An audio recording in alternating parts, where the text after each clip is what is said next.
to your Discourse Syndicates FN Hangout. I am the captain, your captain, RG3.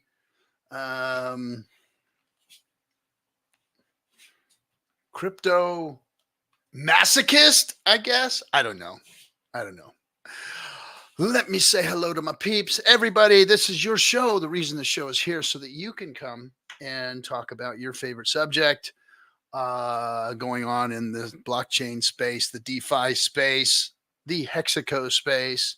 This is for Hexicans and for everybody else too. You want to come in and air grievances with us, talk about what you think is working, isn't working, how you think this bear market's going, the bull run's going, what have you. This is yours.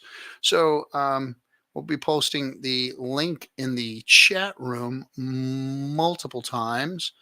It's also in the Twitter space. It's also in the description. It's everywhere. This is for you to go ahead and be you. All right. So say hello to everybody. Melv, Tony, Sandy Beach, my lady, welcome. Charlie Mars. Tonight's special guest, Richard Hart. Probably not. He hasn't been on here in years. That was back in the day when he had like 5 of us. and the hate was from outside and we were there backing him up. So he thought, hey, having some military guys, some Marines and the group backing him up and what he was saying was a good thing. Now he's just got to do his thing and get prepared for the coming storms in the bull market and everything. Melv, Tony, again, thank you for everything you do. Thank you for your notes and your appreciations. They don't go unread, and I do see them. I don't get to answer everything all the time. I'm just popping in and seeing things, but I appreciate your kind words. Thank you, sir. And thank you for your service. Let's see. T-Bird, what's up, bro? Good to have you, man. And Frosty Dog. Dude, I'm going. I got my kid and my brother asked me to go in the water tomorrow. We got a little offshore starting, but we got dinky ankle slapper waves going. So if the two ever shall meet, then we may have some good days out here. But usually this is like our offshore wind season. So from now until about December, we usually will get some offshore winds. And if we get some swell, then we've got some nice waves. So, but yeah, I've been in every week working on Thursdays and Sundays. This week it's going to be Saturday and Sunday. So back in the water, bro. Everything's good, happy. In fact, I need to go get me a new board. I need to go get me a custom jobber done. I need something new. But anyway, good to see you, Frosty. Who else is in here? Wick 8. Let's fucking go, pirates. Yes, let's go. Not the censorship queen. Who's that? Good waves today, buddy. Oh man, I know. I bet you did have some good waves today. You guys always have good waves. What's up, Caesar? Good to have you with us. Let's see who else is in here.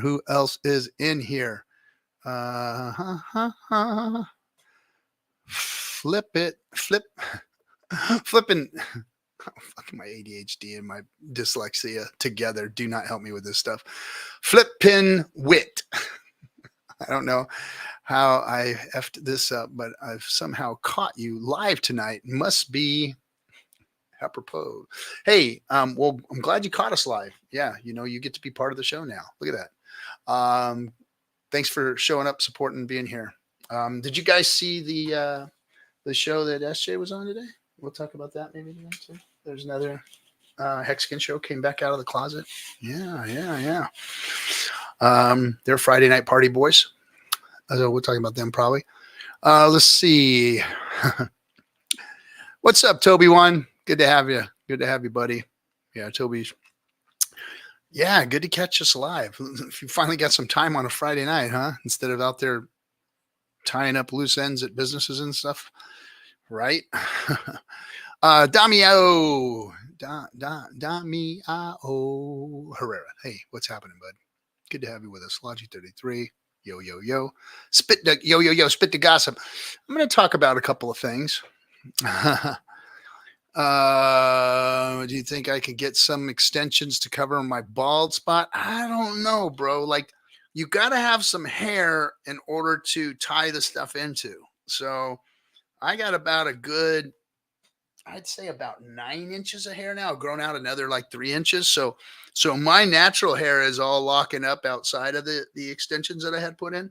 So it's really cool because I go and I get it. She goes in and works on the locks and stuff and puts the, stuff in. So it's been a cool process. I like them. I like them. Not too many people do. I get a lot of shit for it, but whatever. Yeah. Cabana Stream was good. Yeah. They had SJ in there. And who else did they have in there? They had Rags. They had the regulars, the boys. Man, I've always loved that show. Those guys are funny. They party. They have a good time on a Friday night. It's really good. Hector Protector, what's up?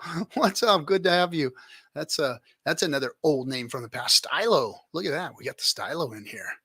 We got Stylo hanging with the crew, with the cabal. I'm doing good, Stylo. I'm doing real good. Yeah, hanging in there, getting ready for this bull market. Loving what I'm seeing. Let's see. All right. Oh, and thanks, Mel, for the price action. Empty Corner. What's up? What's up? Captain looking like the Predator tonight. Yeah. Anyway, so what to talk about? Well, looks like the hex price is looking good, right? Got the hex price moving? Is that the case? Let me take a real quick look here. Oh yeah, up another 11% today over the last 24 hours. Love it. And how about I'm not just gonna look at stupid numbers. I'm gonna look at the big numbers. I'm gonna pull up the screener. I want to see it. I don't put it up on screen because I just don't like doing that. That makes me like the rest of those guys. Look at that. Look at that. Oh, that is beautiful. That is beautiful. Oh. And that's EHEX I'm looking at. Look at that. Look at that monster jump. Let's put back on the log chart there. Look at that. That's a thing of beauty. That looks like looks like a breakout. Looks like a breakout. Let's pull the other one up also. Where's it at? WPLS. And look at that. Look at that breakout. That looks like a breakout to me. Look at that nice swoopy whoopy doopy bottom. And then it's starting to like a skateboard ramp. You know when you hit that transition and it's like coming back up.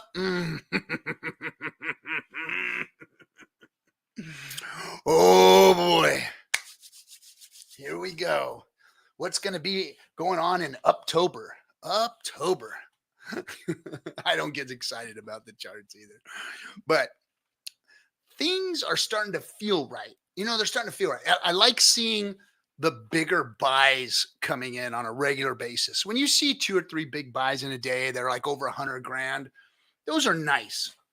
Those are nice to see. That's like, that like kind of like feels like the patient is not dying. Like, doctor, I think his eyes are opening. That's the kind of thing that's going on right now. That's how it feels anyway. So that's not saying that we can't have another, October surprise or something. But yeah, man, it's feeling like clear. Beep, beep, beep, beep, beep, beep. It's feeling like there's a little bit of life coming back into it. So hopefully that's what we're seeing. 1 week was the bottom. Let's see, Damiano says, I'm going to read a couple of these before I get into my little bitty rant here. 1 week was the bottom of the whale RH ecosystem. It will thrive since then and again. Traction. Enjoy the ride, guys. Yeah, enjoy the ride. 1 week ago is the bottom. Okay. It will thrive then and gain tractions. Enjoy the ride. Yeah, if you've been through cycles, it's coming back. That's why I've always been like, it's going to be okay. It's going to come back. Eventually, it's going to come back. Can you weather the storm? Did you set yourself up properly for weathering the storm? Mentally or in your pocketbook or whatever it is, did you set yourself up for success or did you set yourself up for failure? Did you set yourself up to go out and do stupid shit? Stupid shit, man. I hate being the one to try and get this. You guys, it's hard. It's hard for me to love on you guys like I want to. The tough love is like what I understand. Like I understand tough love.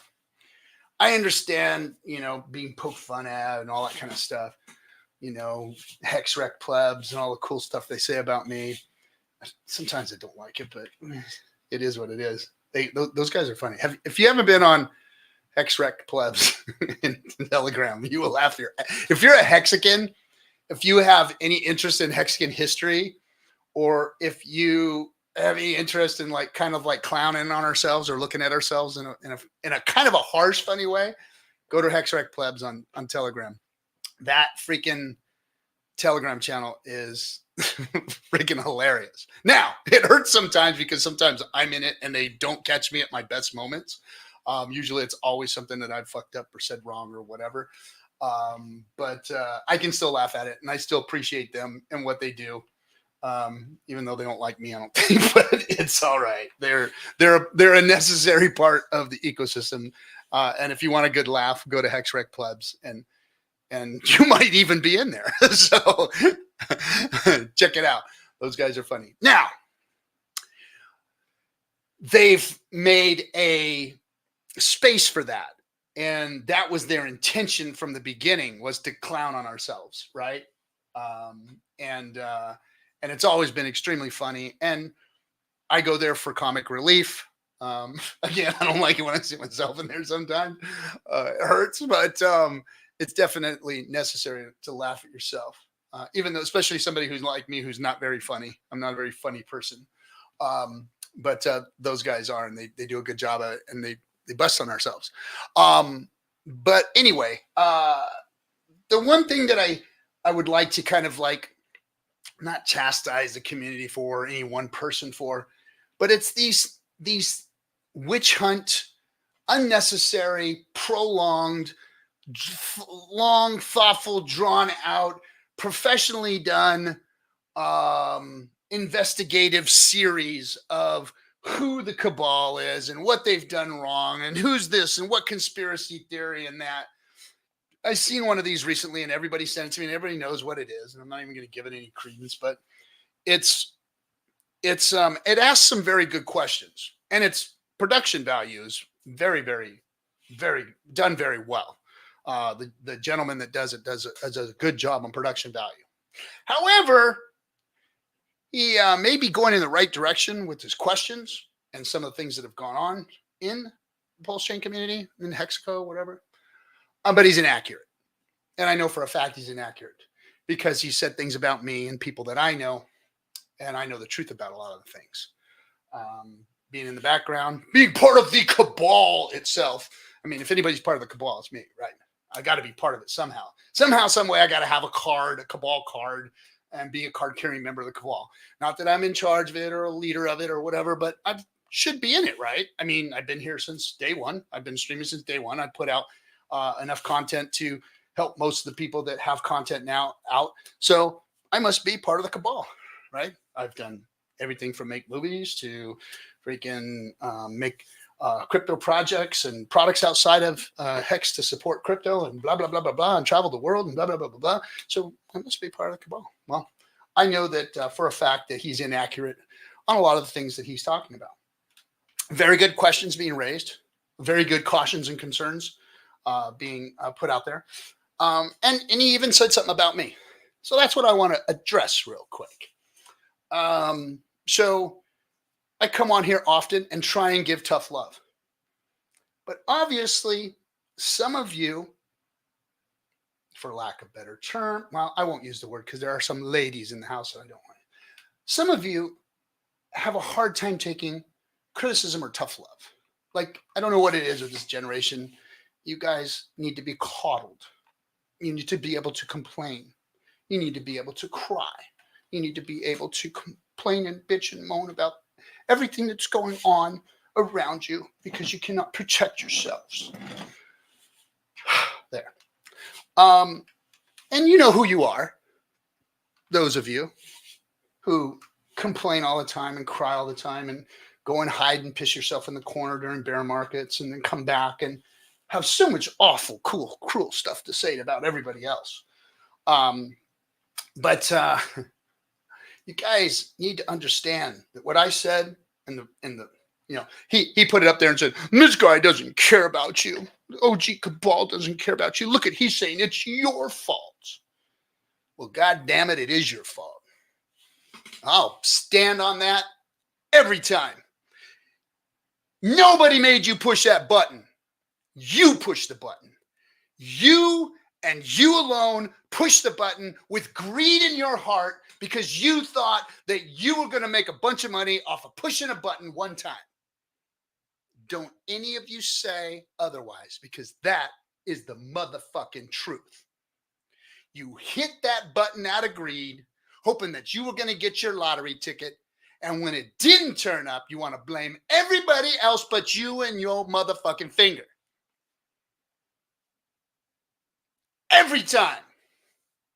There's somebody else that did it to you. Somebody else lied to you. Somebody else tricked you.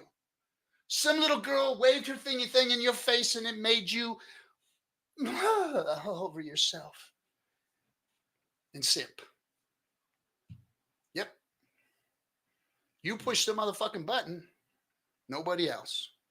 Nobody forced you to put your treasure and plug it in and put your code in it and push that buy button.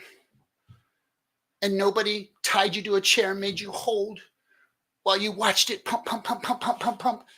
And then when it all came crashing down and you didn't have your finger on that sell button fast enough, you're the only one to blame. Period. End of story. And I'll stand behind that every time. And you can go ahead and clip that and put it in the second one for all I care. Because that's the truth. You've all been warned. You've all been told. Stay away from these things that are for grown-ups if you can't handle it, if you don't know what they are. If you can't afford it, don't get in it. You shouldn't be putting too much of your value or leveraging yourself too much in this crypto game anyway. This crypto thing, don't think too highly of it, folks. It can go away like that. Like that. The powers that be around the world can take this away from you like that. And don't think they can. Because I remember, and some of you probably too young to remember this, or weren't even born yet, but there was a little thing called Napster. And we thought it was the coolest shit since sliced bread to hit the internet. Why? Because we were able to take and download any music that we wanted, like old school stuff that we hadn't heard for a long time. Oh, every old punk freaking bullshit you can't get on a record or anywhere. It was all there. And people were sharing it and moving it back and forth, peer-to-peer stuff. It was so cool. So cool. And then until they shut that bitch down, it only took one rock band and a mad drummer to shut that shit down. And that was the end of Napster, baby. That was it. Don't think that they can't do that to crypto. Don't think they can't. So, I know I've given that example a couple of times. But look, it's time for us to focus our energy in a positive manner in this space. It's time for us to come together and take our most talented people and put them in a position where they can help this space, where they can make us look good, because right now is a crucial time in crypto. This is a fork in the road, guys. This is a fork in the road. They're coming after it one way or another. Somehow, some way, they're coming after crypto. And all of you guys and your, I'll just do this or I'll do that, be damned, because you ain't. Most of you ain't going to just up and split. Most of you can't even afford to up and split, let alone, do it. Like if they're banned crypto, I'm just going to leave the country. Well, what if you can't use your crypto to get out of the country? And you ain't got nothing but some freaking $1.25 an hour job. Some stupid bullshit, right? Look, it's time for us to put our resources together. And people that are spending time, that have the talent that this young man has, talent. This man is talented. Like, he put together an hour-long dissertation on what is bad in this space. Instead of focusing on the good things and on the good people and the hard work that's been done and all the things that those of us who are trying to make this space better have done, he wants to focus on everything and put a spotlight on what is bad in this space. What a waste of fucking time, talent, energy, resources, you name it. What a waste. Clip that and put it in your next one. A waste of talent, a waste of energy, positivity, abundance, the stuff that's going on good. Focus on that. Put the freaking magnifying glass on that so that when they come and look at us, that's what they're looking at. Not, oh, we've exposed a cabal, and even though we're inaccurate about it, let's let everybody look at that. Let's air our dirty laundry out too. Instead of being responsible and accountable to ourselves and not getting mixed up in stupid shit. And then I get in trouble for talking like this to you guys. I get in trouble for talking to you guys like this because I am warning you guys that if you don't get your heads out of your asses and start doing things in the right direction and start looking at where things are going and what's about to come before us and the path and the road that's being led, that we're being led down, you're going to get ambushed. And you better be ready for that. You better have yourself prepared. That's what I'm trying to speak to you guys. I'm not trying to stand up here and yell at you guys because I think I'm fucking something special. No, I'm just telling you, don't go the way of the dodo bird. I'm trying to tell you there's better ways for us to do things. Like, I love everybody in crypto. All of them. The haters, all of them. Why? Because they're badasses. Because they get it. Because they want something different. Because they chose a way that nobody else is choosing. That very few people want to be in. I love that. That's why to me, it's a freaking group of pirates. Because ain't none of you can be led. That's the hard part. Is how do you lead this thing? How do you get a group of individuals, of people that are pirates to fucking do the right thing? Maybe there isn't a way. I'm hoping there is. I'm hoping that we can come together and get our best together so that we can mount an offensive on what is about to happen to us. I sure would love to have his talent and his resources to build good stuff, to expose the people that have done good in this space, to expose the things that are happening that are in a positive light, to create a vision of abundance in the crypto space. Instead of, I think that this is what's going on, and these are the bad actors in this because we've seen this. Look, man, crypto's been bad since fucking came out. That's why we made the movie the way we did. We wanted people to see something that wasn't salacious, that wasn't bullshit, that wasn't somebody dying or murdering or raping or something stupid, you know? We wanted to show crypto in a objective light. So one side for it, one side against it, you make a decision on what you think. Nothing salacious, nothing stupid, nothing, no stupid big rug pull, no scam, no swindle. People calling people swindlers and people saying they're not swindlers, and you make the decision of what you think in the middle. That's why we did the movie that way. Because we want to give everybody the opportunity to make a decision on their own and not expose nothing but rotten shit. And that's what bothers me about what's going on right now, is that we've got people coming back into this space that have been gone for months, years, coming in and pumping their chest out and saying, oh, look at what this guy did and that guy did. And I'm the only one that didn't do this. And I'm the only one that didn't do that. And look at me. I'm still the only one that didn't have a sacrifice. And I'm the only one that didn't make my own coin. La, la, la, la, la, la, la, la. But you hid yourself away and pissed in the fucking corner for the last 3 years. And that's supposed to be some fucking virtue signal to everybody. And now you have the right to go out and talk about everybody that tried to do things. Look, most of these things didn't just scam and leave. We've had a few of those, obviously. And if you got involved in them, that's your own fault. Again. But we had a lot of people that just failed, that just made mistakes, that did things in a way that was probably inaccurate. Not salacious, not crude, not intended to hurt anybody or harm anybody, but they did. And that's on them and you if you got involved in their things. So I say that to say that I think that we are working against ourselves, especially when we've got some of the talent that we have out there, not putting it in the right direction and eating our own, eating our own. It's horrible. It's horrible. All right, so we've got some people starting to come into the green room. I'm going to go through chat room real quick, just because I want to see and hear what everybody said about that, and maybe answer a couple questions. Fuck Metallica. I knew somebody was going to say that. OG right there. OG, he knows what I was talking about. Napster's cool. LimeWire, yeah, I remember LimeWire too. Let's see. Oh, wait, you're making $1.25 an hour? Damn, I'm getting ripped out. Yeah, I thought that was probably a low balling, right? But anyway, yeah. But no, we don't make that kind of money around here. That's for sure. Oh, Marco the Hexican, what's up, my brother? Always good to see you. Thanks for coming by, bro. I saw you earlier. Trust me, I saw you on the other stream, and just you coming by, warms my heart. Thanks for coming by, buddy.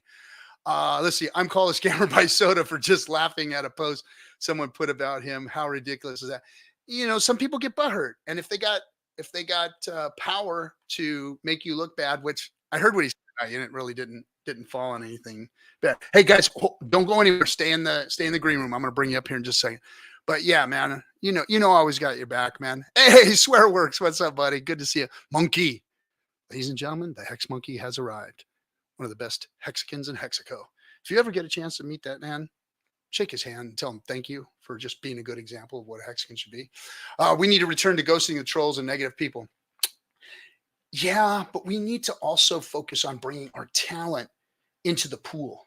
Like, guys, fuck the trolls. Let's do the positive thing. Let's back Richard. Let's back each other. Let's get out there and go build. Let's build. Let's bring crypto around. Let's bring the crypto people around here and people from outside of crypto around here, because that's who we want here. We want people to see who we really are, not this like place that's scary to be in. Nobody wants to be in that, right? Nobody wants to be in that.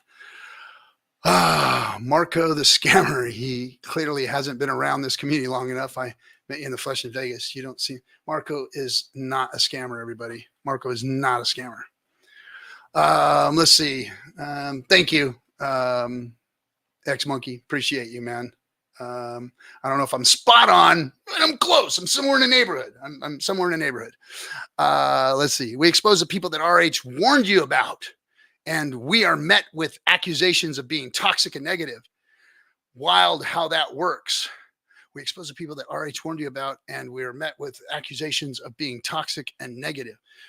No, I mean, when RH warned everybody about who was coming, that should have been a hit and half in it for everybody's asses to stay away.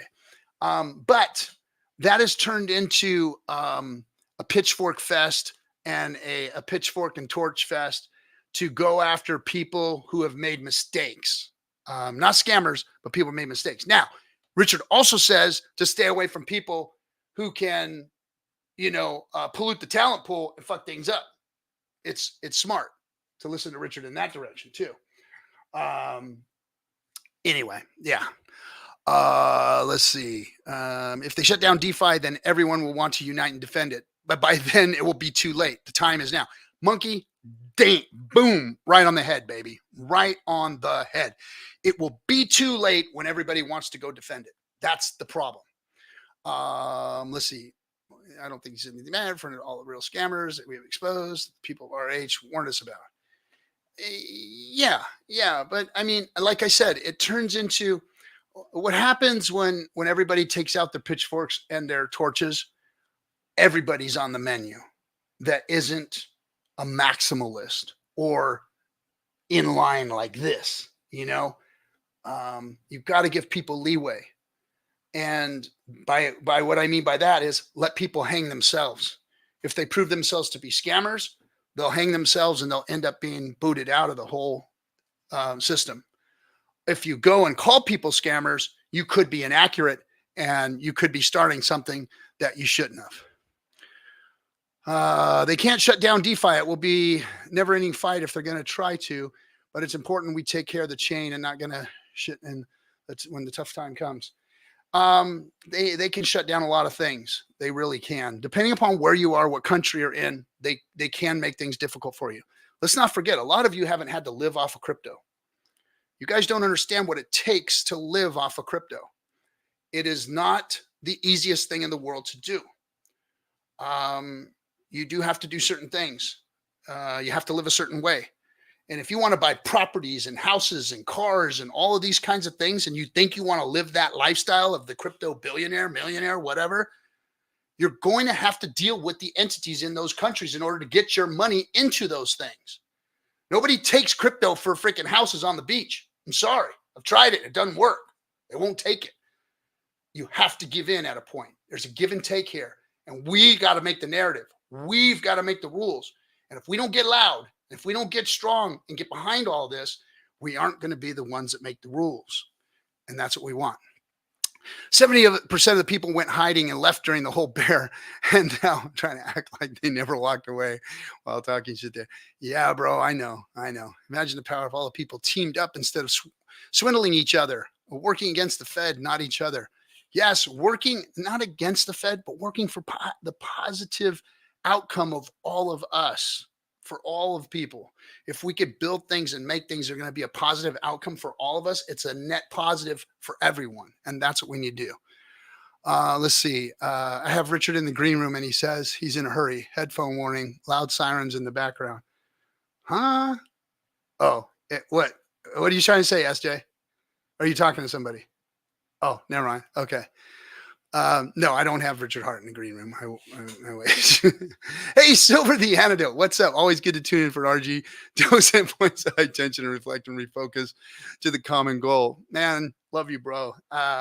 Silver the Antidote, if you don't know, is like one of our TAs / he's really good at doing chain analysis and has found so many really cool situations and things that have gone on in Hexaco. And love the guy. Silver the Antidote. If you guys aren't watching, he's got YouTube channels and everything out there.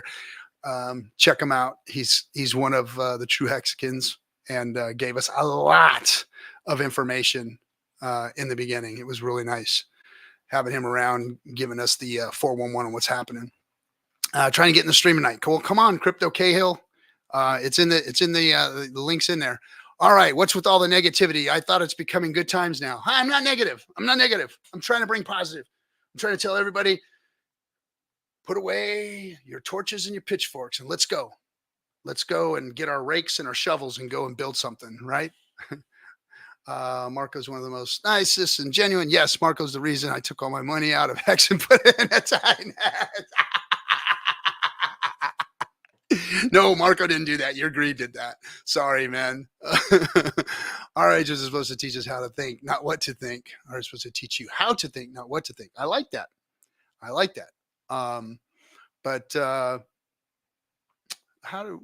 Richard? Yeah, Richard has taught me some things about crypto for sure. Look, there's a big age gap between me and Richard. There's a lot of experience issues differences between me and Richard. So the things that Richard has taught me may not be that, but he is definitely a good human being. He's done good stuff and he has taught me things for sure. Let's see. That's fair. I stopped trusting basically anyone outside the core group long ago. I just stack RH coin and ignore the rest. Yeah, that's good. Okay. All right, everybody. Let's see. I can't handle the truth. No, everything's good, man. Brasology. everything's so said about me were lies. I don't know if he said anything about you at all, bro. He may or may not have, but that's a good way to look at it, right? Hey, everything is a lie. All right, we've got some people in the background. I'll bring them up. Ladies and gentlemen, Simon, what's happening, Simon? Wonder Hello, Captain. How are you?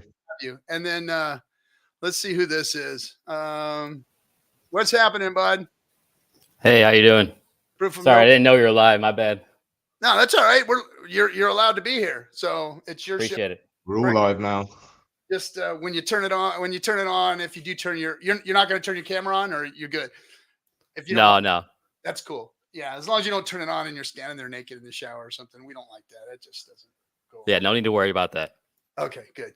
If that's your picture of you, we don't want to see it anyway. Missed that joke. No. So how's everybody doing tonight? What's going on, guys? That's our morning here. Yeah, were you thinking in my head for streaming the time you do? Because normally if I'm on US streams, it's like 4 a.m. or something. So thank you very much. Well, thanks for coming and supporting and be part of the cabal here. Appreciate you. What about you? Proof of no work. No, man, I just came here. I didn't really know that the stream was going on until Simon reached out to me, and actually SJ sent me outreach too, because we were talking to her in the background about another project through the Forge. So I was also talking a lot to Simon about his project, so maybe I could just let him explain what he's going to be doing, and I could maybe go into a little bit about this project through the Forge that's coming up. Okay, cool. So let me tell this to everybody right now, so that the whole, what was it, 40 minutes that I just went on a rant about lands properly. Guys, these are people that are building on PulseChain. You don't have to trust them. You don't have to like what they're doing. You don't have to listen to them or buy into anything that they've got going on. But they have a forum here called Discourse Syndicate. And on Fridays, we let everybody speak. I am not promoting anything that they're doing, but I want to hear what they have to say. Because if they're building on PulseChain, they're friends of ours. They're trying to make it a better place. They're trying to utilize what Richard Hart made for all of us to have better crypto products. That's why Richard Hart built PulseChain, was to make crypto better. And he did. He made Hex better by doing so. So these guys are trying to build things on PulseChain to improve the ecosystem because Richard gave them tracks to run on. So with that being said, I'm not telling you guys that I'm supporting them for you to buy anything that they're doing, but listen and see what's going on here. Maybe you might learn something. Appreciate the platform. Away, thank you. Yeah, where to begin? I suppose we'll address like what I'm up to in terms of PulseChain. We're looking to address the outbound messaging. Because at the moment, with the way social media works, like we've got pretty good coverage on Twitter and on YouTube. But in terms of the algorithms, the way it works, it kind of takes you into, like an echo chamber. Mm-hmm. And crypto also is very tribalistic. Yes. And it's difficult to kind of cut through all the arguing and the noise. You kind of get lost in the toing and the froing. Yep. One of the main reasons we're doing the mobile gaming studio is to get in touch with a new demographic that's outside of the usual conversation, that's digitally native and spread all across the world.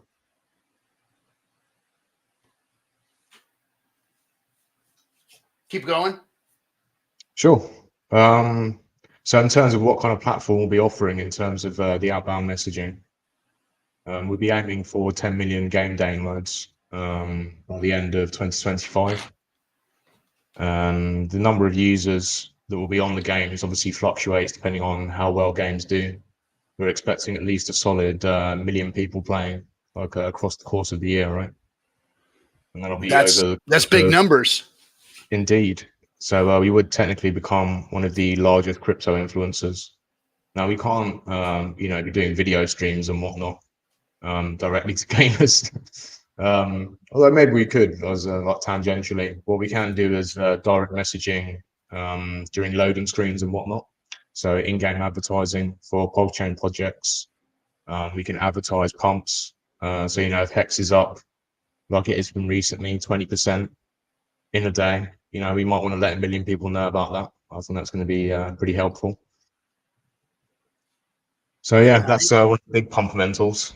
And then aside from that, we'll just be delivering a lot of yield from game sales, secondary markets, advertising money, all that good stuff that gaming studios do.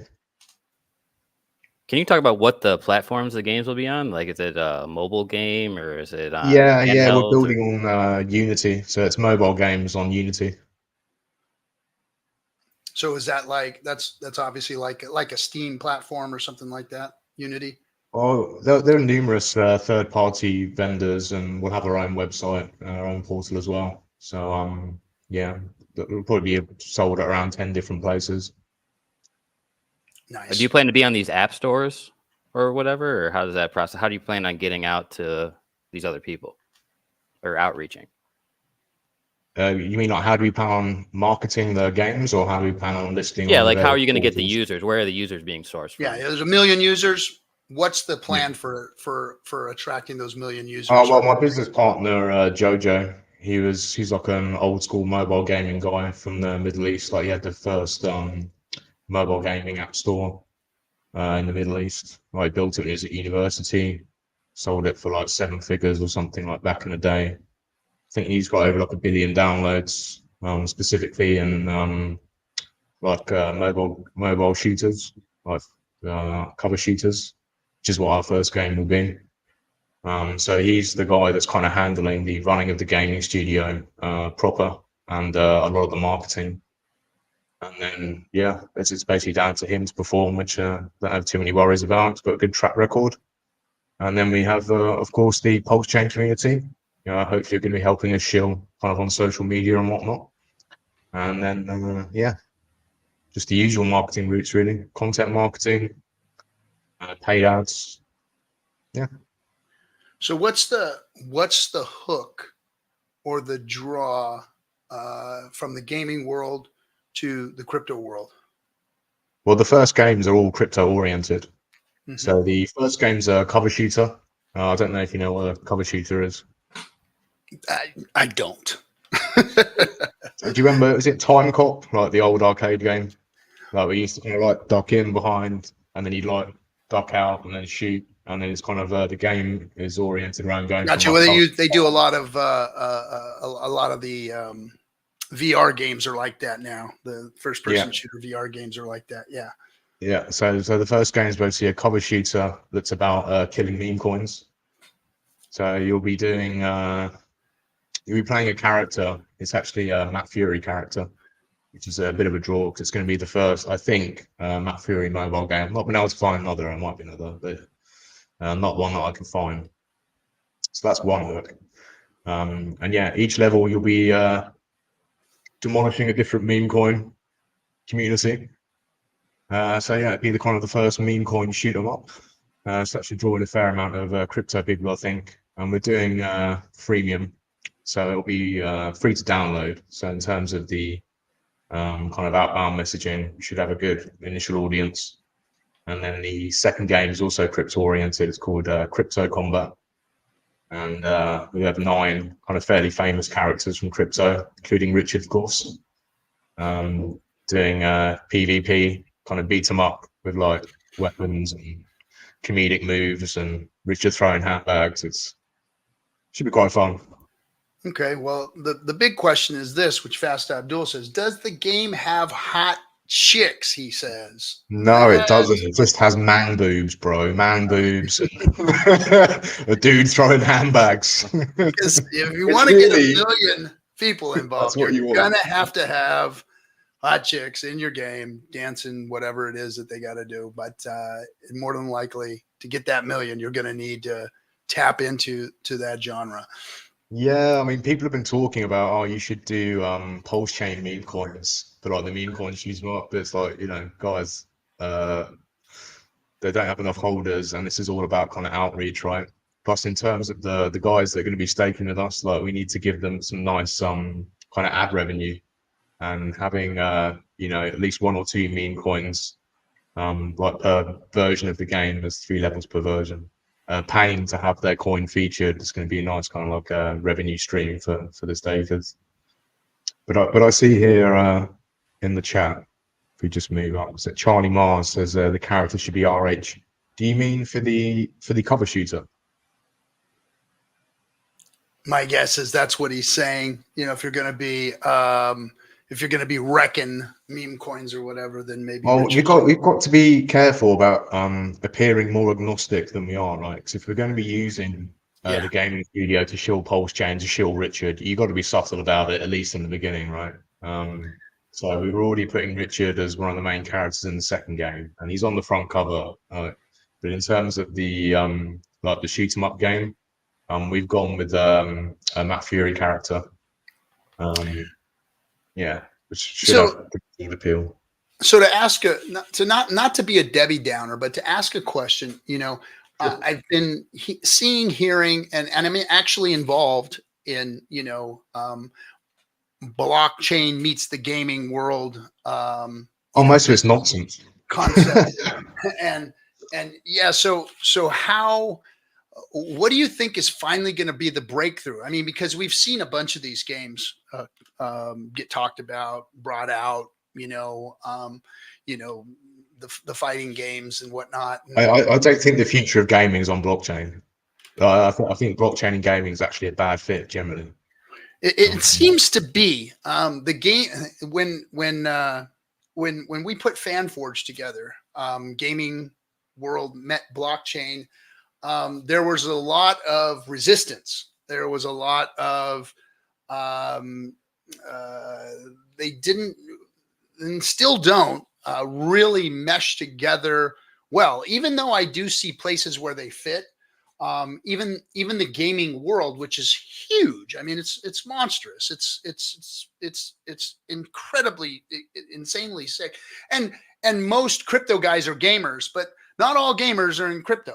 And obviously, or else we'd have, a way bigger, we'd have way bigger bags if everybody in gaming was in crypto. But for some reason, it's kind of a pariah with the gaming world. And I'm wondering, what is it going to be that breaks in and gets people to trust or want to be involved in what it is we're all doing here, crypto. Is it going to be gaming? Is it movies? Is it entertainment? Is it art? Is it, finance? What do you guys think is going to make crypto finally break through and go mainstream? What, via gaming in particular? Anything, if you think it's gaming, I mean, that's your, forte. That's your. I think if you guys are talking about gaming for a second, I feel like the gaming issue with blockchain is that for the most part, the blockchains that exist can't handle the throughput of the transactions that would be needed to do this. So you're going to have everything be off chain and then essentially trust a centralized service to provide you like Oracle data or whatever to then put onto the blockchain and use, because you couldn't do the amount of transactions that are necessary for these like millions of micro transactions to put them all on the chain. It'd be like activating a bunch of Zens at full capacity on a blockchain and just spam it. Yeah. So that's really the big limitation, I think, at this point for gaming and crypto. And the history of gaming blockchain as well, because there's been so many of these kind of play to earn, Ponzi-nomic kind of economic experiments. It's just left a bad taste and stuff. Gimmicky. It's. I mean, let's face it. They really met first. Some of the first crypto was actually NFTs, which were skins for gamers to, that was the I think that's the use case of NFT, so and it was in game and all that kind of stuff, but that's basically what it was. It was a way to identify certain items and certain things in game, and now it's peer to peer. They go together, but they don't. It's like you said, you can't game on blockchain. There's just no throughput. There's no. It's a bolt-on. It's the commerce end of it. It's, if you are running something like a Steam platform, it's having a wallet and blockchain there to hold your assets, your assets within that gaming, platform, whether it be a game or an entertainment or an audiobook or a piece of art or an NFT that represents a collectible that you have on your shelf or whatever it may be. I think blockchain is really an ancillary product to the gaming world. And that's kind of how and where they shall meet or will meet or should meet, because all the other stuff, the gimmicky stuff, hasn't really worked or brought these millions of gamers that are out there to the table. And somebody said something very simple, and I shudder to give him credit, but I love this kid no matter what, even though he's a pain in my ass most of the time. But Trav says Hex is what's going to bring him to the table. And I agree. That's, if anybody's going to come to crypto for anything, it's we just need to get Hex pumps in front of a lot more people, because it is going to, we're going to have plenty more of these 20% days. Of course. We've seen it before. It's starting to happen again. Again, the patient is coming back to life. Paddles have been placed on its chest and the first pumps have gone. So yeah, we see life being breathed back in. And what I like is seeing the, 6-figure buys. When you start seeing 6-figure buys coming in a couple of times a day, that's interesting. Yeah, I mean, you got to be careful when you're watching these buys, right? Because you kind of have to look at the address history, see what their kind of temperament is in terms of holding, selling. Because a few of these larger buys, and I'm not fudding here, I'm just telling you what I see. But usually it's the start of something. And usually it's the start of something.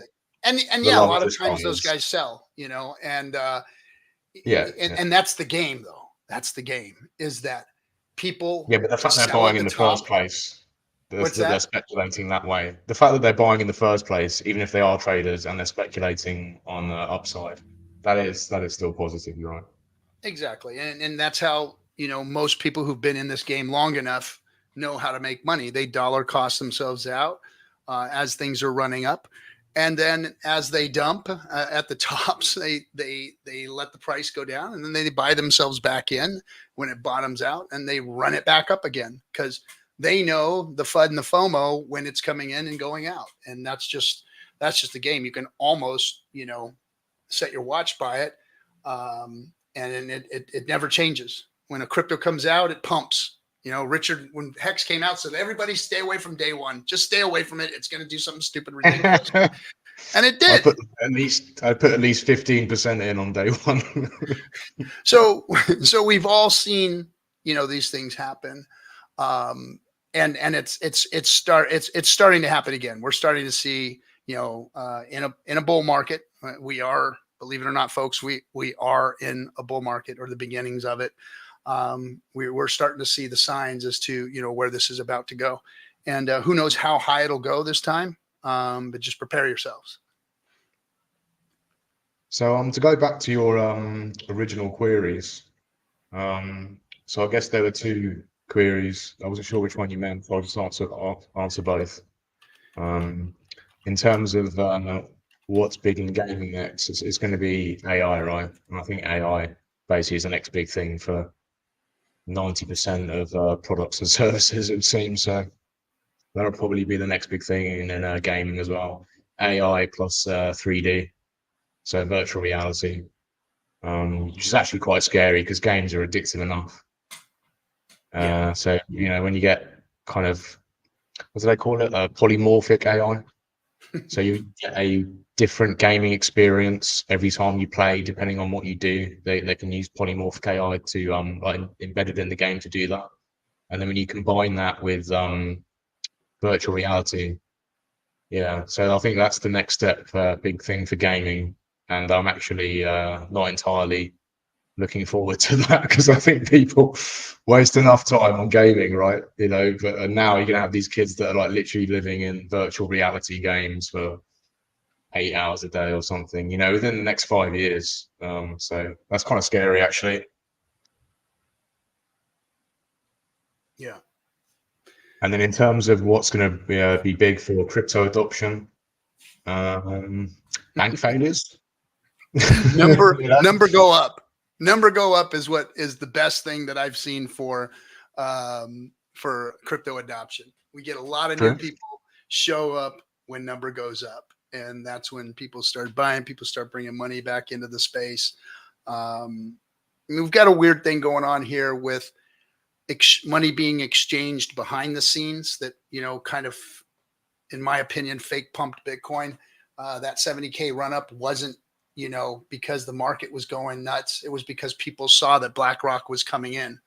And when BlackRock, called that they had all of their Bitcoin, it was like the price was mooning, and it was like, okay, then it came back down because they weren't buying anymore. But that was all OTC trades. The OTC trades have stopped. ETH did that. I think ETH did that. BTC, there were people predicting that the cycle would have that structure that we'd see in the all-time high before the halving. Well, I mean, we saw the OTC trades. Like the OTC trades over the last 2 months have literally halted. I see a lot of Ethereum moving, which is strange. There's always this strange 33 million USD value of ETH moving from wallet to one another. But it's probably just money laundering. It's just a bit of money laundering going on there. I don't know, but it's always this 33 point something dollar value worth of ETH that I see moving. Bitcoin has stopped. The $1 billion a day sales was, that was 6 months ago over the a few months ago it stopped. And so where are you watching the OTC markets? Well, I monitor on a couple of apps. So one I really like is it's called CoinGlass, and CoinGlass shows you big wallet moves, old wallet moves, anything over a certain amount. You can set the alerts, and you'll see the trade going from an exchange to a wallet. You'll see a USD tether move from an exchange to a wallet, then you'll see a wallet move to an exchange, and then you'll see the same amount of Bitcoin come out and move to a brand new fresh wallet. And it's like, okay, why is this ancient old Bitcoin wallet moving its value from its exchange over to this new fresh wallet? And my guess is that was all OTC trades, and that was when BlackRock gathered all of its Bitcoin. And as that was going on, about probably 3/4 of the way through it, we started to see Bitcoin move. And my guess is that people got wind of some of the OGs selling their Bitcoin to BlackRock, and people started FOMOing in, thinking that BlackRock was positioning themselves in crypto, and it ran Bitcoin up. So that's my prediction of what happened. That's just, my thoughts. Writing's kind of on the wall on that. If they've got their Bitcoin that they wanted, where'd it come from? It didn't come from the exchanges. It wasn't bought on the market, because they didn't pump the price when they were moving all that Bitcoin. But they own it now, and the price moved after the news started kind of becoming more mainstream, and then it stopped, and then the trades have stopped, and now Bitcoin is sitting at a simple price of 58 to 62, right there, floating. And I don't see any more of those OTC trades going on with Bitcoin anymore like they were. So it's kind of like a good thing in a way, because they've packed their bags now, and the people moving around that money, they're not normally kind of FOMO tards, are they?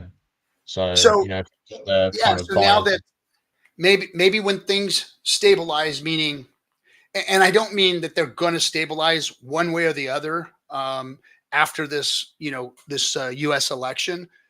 But I think that people are going to get off of their hands after the election and start moving and doing things. And no matter which way it goes, people are going to feel secure in going out and moving money around. And right now, I think maybe not if Kamala wins. I don't know. Yeah. Well, I don't think it's going to matter either way. People are going to do. I don't think that if one or the other wins is going to stop people with money from moving where they want to move. I mean, look at the market right now. Like, the market is just hit all-time high, yesterday or today or whatever. And so that's telling me that people don't give a shit. That, you look at it, it's really being lopsided right now, going one way as far as politics goes, and people are still, running this market up. So I think that when the smoke clears on this thing, we're done with November, December, January, February, we're going to see some movement. And that's going to be more than likely in a positive direction for us, especially with this rate cut. Everything's looking very strong right now. The economies are looking strong. I know there's a lot of people out there screaming about it not being strong, but I'm telling you, things are looking I have my doubts over the midterm in terms of the economy. that's actually another kind of value proposition for the mobile gaming stuff. Is it's pretty recession resistant. It's one of the reasons I'm doing it, is to diversify and get some recession resistant yield. But I want to be wrong because I'm under a very different impression here for what's driving these prices. I think the macro is that the world is de-dollarizing. They're looking to go away from dollars, and they're going to look to go into other currencies. A lot of them are going into commodities and stuff like that, but crypto is going to be a beneficiary, in my opinion. Bitcoin, Ethereum, the big cryptos are going to catch some of that money that's looking to get off the dollar. And especially with the rates dropping, the risks are, it's risk on environment right now, actually, in the markets. And it's going to keep being a risk on, I think, especially over the next couple of years. It's going to get tighter and tighter over the next couple of years for sure. As the next couple of years go on, I think that the only solution why they're in a hurry to cut rates, let's say, to do a sudden 50-point basis cut, is because they're going to expand the money supply again. QE has already begun, and that QE is going to begin. And as it grows larger, they need to bring the rates down because they already can't service them. So as these rates need to come down, because they're going to print more money already, right? Say that again? They've been doing stealth QE for like 6 months. Yeah.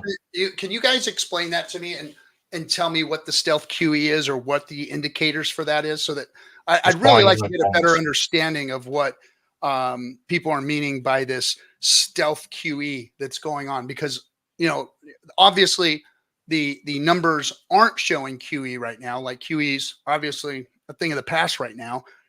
What indicators are you guys looking at that are showing that? Well, I think they're all lagging indicators that you're going to get for the most part that are public. But, you know, one of the biggest ones you could look at is like the M2. The money supply is starting to go back up. It was kind of in a decline, actually, and now it's starting to go back up. And you got to remember that these figures are being reported a month or two earlier than what is going on now. So you're starting to see these signs that the supply is starting to grow again instead of contracting. It was oddly contracting for a little while, over a year, and now it's starting to expand back up.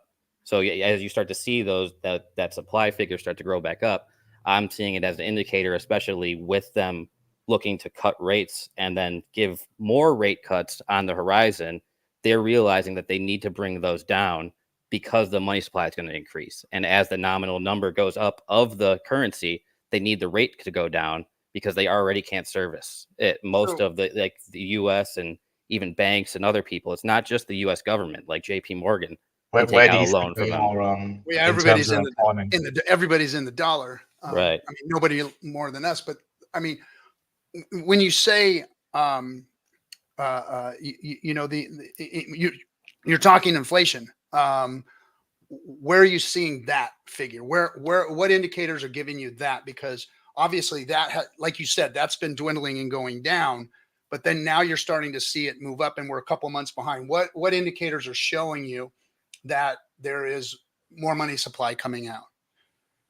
Well, I like the M2 was the best one, or the M1 money supplies. You can look at the Federal Reserve charts. They have them. You pull those up. Those are starting to show back up. Yeah. Okay. The actual money supply is starting to grow again. Are showing that an increase again. Yeah, we're starting to show an increase, a tick up again. And again, this is over-reporting inflation, because if you look at the difference between the Fed CPI figures and like the Treeflation figures, I mean, Treeflation's at 1% now, and yeah, what's the Fed reporting? I mean, I don't even listen to what the Fed reports anymore because it's just normally I listen to a lot of stuff they say, and it's really, they don't often come out and lie too often, but what they do is they manipulate the figures that go into making that's a form of lying, bro. I mean, so you'll say like the unemployment rate is a certain rate, but actually if you use the historical unemployment rate, like what they used to measure it in 50 years ago, 40 years ago, the rates are much, much higher. And exactly. So when it's the same with CPI. CPI is actually lower. Right. So these figures, we're using them to make our speculations and all that, but they are kind of, they're manipulated, and they're late. They're lagging indicators too. So we don't have all the figures. We're not in the back of the Federal Reserve, seeing the private. how late do you think the Fed is in terms of this cutting cycle? Because I think they're about 6 months late. Yeah, a lot of people have been Well, calling yeah, for the cut everybody rates wanted- for our longer. Yeah. But that's good. I see this all as good for us as crypto holders, even though that these scary times typically make people, you know, get away from speculative investments and hold into dollars and stuff. If people are, even like the general public is aware of the inflation issue right now, so people aren't wanting to hold dollars. They're wanting to take those dollars and get them active and put them into things. And I think we as crypto holders, even stock holders, everything, commodities, gold, whatever you want to get into, I think the numbers going up on damn near everything. Or even business, that money coming Right. into business and putting people to work and that kind of stuff. And with you know, when the parties change and start moving things in a certain direction, you start to see money going into different places. Look, money doesn't disappear, and it doesn't go away. It does different things in different climates. And I think the climate is changing. And, you know, we've been through, you know, with the supply chain busting up during COVID and everything, you know, killing the small business owners and, you know, and everything just, you know, the economies of the world getting wrecked. And then now starting to see things. I mean, people are money resilient. supply came to, or I mean, the money velocity just slowed so massively. Yes. Into a stall, and it's been on a downtrend for decades. Oh, yeah. In the USD. So then once that pandemic happened, it was like chaos because money was just being hoarded, just like people were hoarding toilet paper. They were hoarding dollars. Exactly, and that's what wealthy people have been doing. Now, I think that the bears are getting ready to awaken and start moving that capital around again. And no matter what way that happens, whether it's, you know, given to people or what, that makes the velocity of money. And I know people don't like talking about the velocity of money, but, you know, every dollar that moves, whether it's, you know, handed to somebody or whatever, creates $3 or $4 worth of value in the whole ecosystem. When people are spending it, when people are hoarding it, it doesn't do anything. Well, that's the danger of the kind of underreporting of disinflation. Because if we still have, you know, up to a 19-month lag between changes in the monetary policy and seeing it manifest in CPI, and if we're actually closer to 1% now than we are 2%, we might still have another 6 months of disinflation to go into deflation, and then you won't see people moving their money around. Then they'll start holding it again. Jamie Dimon, the head of JP Morgan, just warned this past week about it. He was warning about stagflation, actually. So just like they just keep printing currency and the prices keep going up. And that's what I think that we're going to see. They're just going to. Well, what I'm hedging for is a deflationary bust next year. And I'm not saying it's definitely going to happen, but it's in my head as like a 20% chance that could happen. I think that happens late, and if it does happen, I think it happens Q4 or Q3 late. I don't know. I'm not Nostradamus. I don't have Nagabo's crystal ball. Well, we're all rolling dice here, brother. Yeah. You know. Yeah, I think it happens later. I've always think that the cycle high is probably not for another year or maybe longer. Actually, I think we're going to have a huge run up because of this type of scenario that I see. The only option they have is to print. They're going to print. Well, if BlackRock, you know, grabbed a card off of this deck, then that's kind of a hint and a half for your ass that, you know, that's a place to move some value. Whether they came in to hedge or they came in to destroy, I don't know. That's to be seen yet, but they're in, and that's what we have to look at. They're in. That's the biggest money house on the planet, and they are in on crypto, and they're obviously not in to hurt themselves or whatever. It's not going to make a one iota of difference to them. Us, though. That's the worry, right? That's the worry. That's the thing that I worry about. I don't think they're looking for 100x. That they're what I've seen in these set private documents that get leaked or public or whatever. You know, I don't know if any of this stuff is true, but that they're like institutions are being advised by their financial advisors and higher ups. Yeah, 1%, de-risk, 2%. By taking 1% to 2% and putting it into crypto, and they're essentially de-risking from dollars. That's what they're doing. De-risking from treasuries. De-risk. That's essentially what they're doing. They're not saying that term really very often, but That's what I see. They're de-risking away from dollars and they're going into crypto, and I think that's going to benefit us. So, so Interesting. I've always had that question. I mean, obviously, you don't want to be, well, smart money doesn't put their money in one basket. Richard says otherwise. He says that you should be all in on crypto right now because it's going to be the thing that moves the biggest, the fastest, the baddest of anything of its time.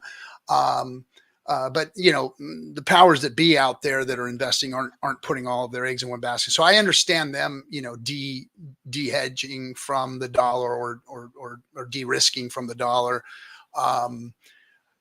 But the whole world runs on the dollar, and it's going to run on the dollar, and there's not much else out there other that can take it over, even though I know a lot of people say, the dollar, but I've been hearing that for decades, and some of you guys haven't been around and in the money game as long as I have been.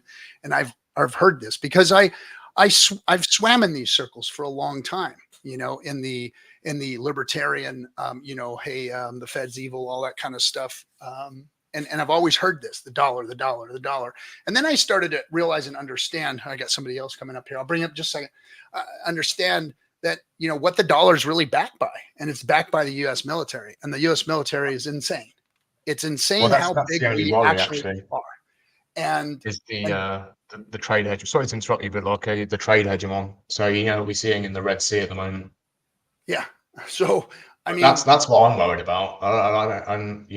The thing I've never seen in my lifetime here is I've never seen a coalition of countries come together and say, announce publicly and go in press conferences and have their presidents and say, we want to de-dollarize. Like, that's what some of these BRICS nations are doing. There's but that's 50 BRICS. of them. Look at who they are. They're some of the biggest economies in the world. I mean, it's India, of course, Russia, it's China, India, you know? Russia. Yeah. Do you think that Iran, India, Russia, and China are really going to get together and do anything together? It seems like that's for a the first time show. ever. That's just what I'm seeing. It seems like they're actually doing it in the background. I've never seen them come together like this publicly, at least. Yeah, I have no confidence in that coalition to devalue the dollar and the coalition that is on the side of the dollar, and the people that are in those nations that are actually behind the dollar. So I looked at that too. I looked at it and I'm like, wait a minute. India, I just see it as like a China, supply-demand and thing. Russia and Iran getting together on anything and coming to a solution to. I just don't see. Well, yeah, they got to build a whole new currency, right? Oh, come back in. So how's come that? Back in. I'm sorry. Go ahead.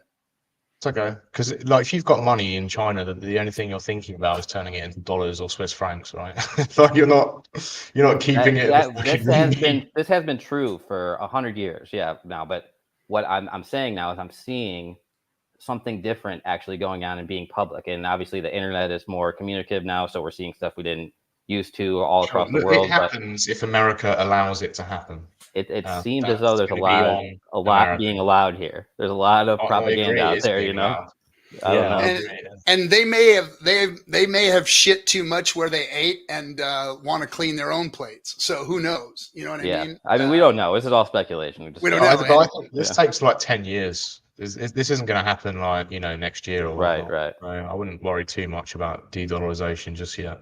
I think that's making an impact, though. I think that's making an impact. That's going to make a direct impact on our crypto prices over the coming years. That's just my opinion. I agree.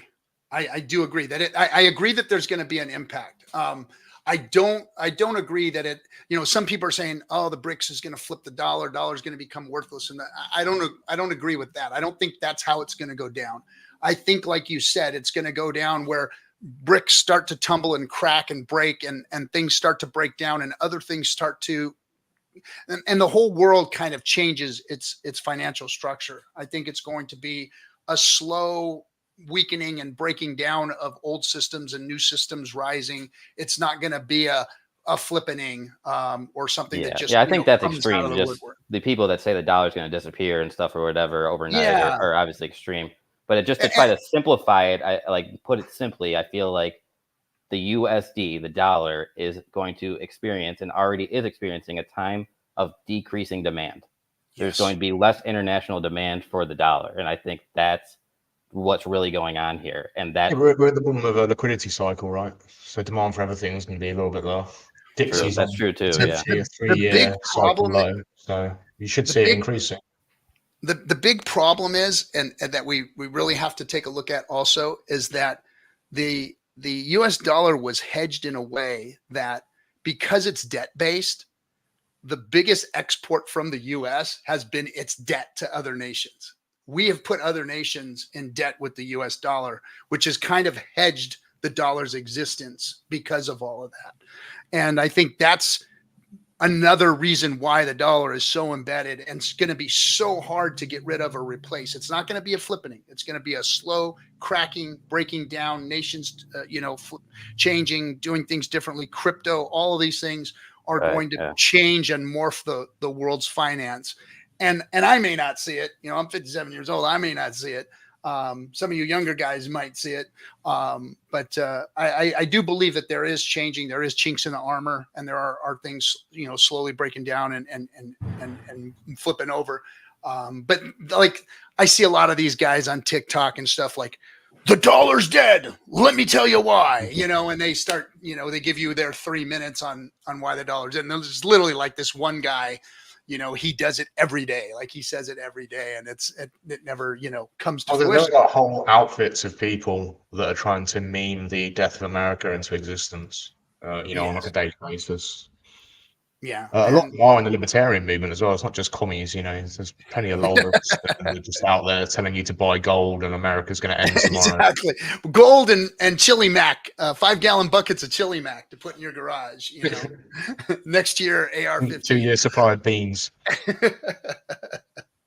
Yeah. And I think that, in my opinion, like what I said earlier on stream during my kind of my monologue there, was that, I think that the world would be a much better place if we focused our energy in the things that make the world a better place, that drive acceptance and drive abundance. And there's so much, the world is full of so much for all of us, that we don't have to hoard and fight and argue and bicker over stupid things. We really all agree on about 90% of our stuff. There's just a small amount of differences. And I've said this forever. And now I'm hearing other people out there saying it, to my dismay at times, but it's true. We live in a world of abundance. There is enough for all of us, yet for some reason we think that there isn't. And when we think there isn't, we drive that narrative, and that's where we end up. And instead of putting and focusing our energy on doing things that are going to improve our existence, we put it in pointing fingers and poking people in the eye and thumping on their chest and saying this is going to happen. That's kind of necessary sometimes, though. And I did that here today. I said the same thing to people about this subject. Like, you need to get off of your asses and do the right things and be positive, in a negative way. I said that. So, we all do it. And, we all use that kind of narrative to maybe show tough love or push people into doing the things that we would wish them to do. But I really wish that we would move this world into the 21st century. I've been waiting for flying cars for a long time, man. And, you guys haven't got it yet. Star Trek did a good job. We got communicators now. That's really cool. We even got lasers and all that kind of robots and cool fake stuff. Food. We got loads of fake food. Woo!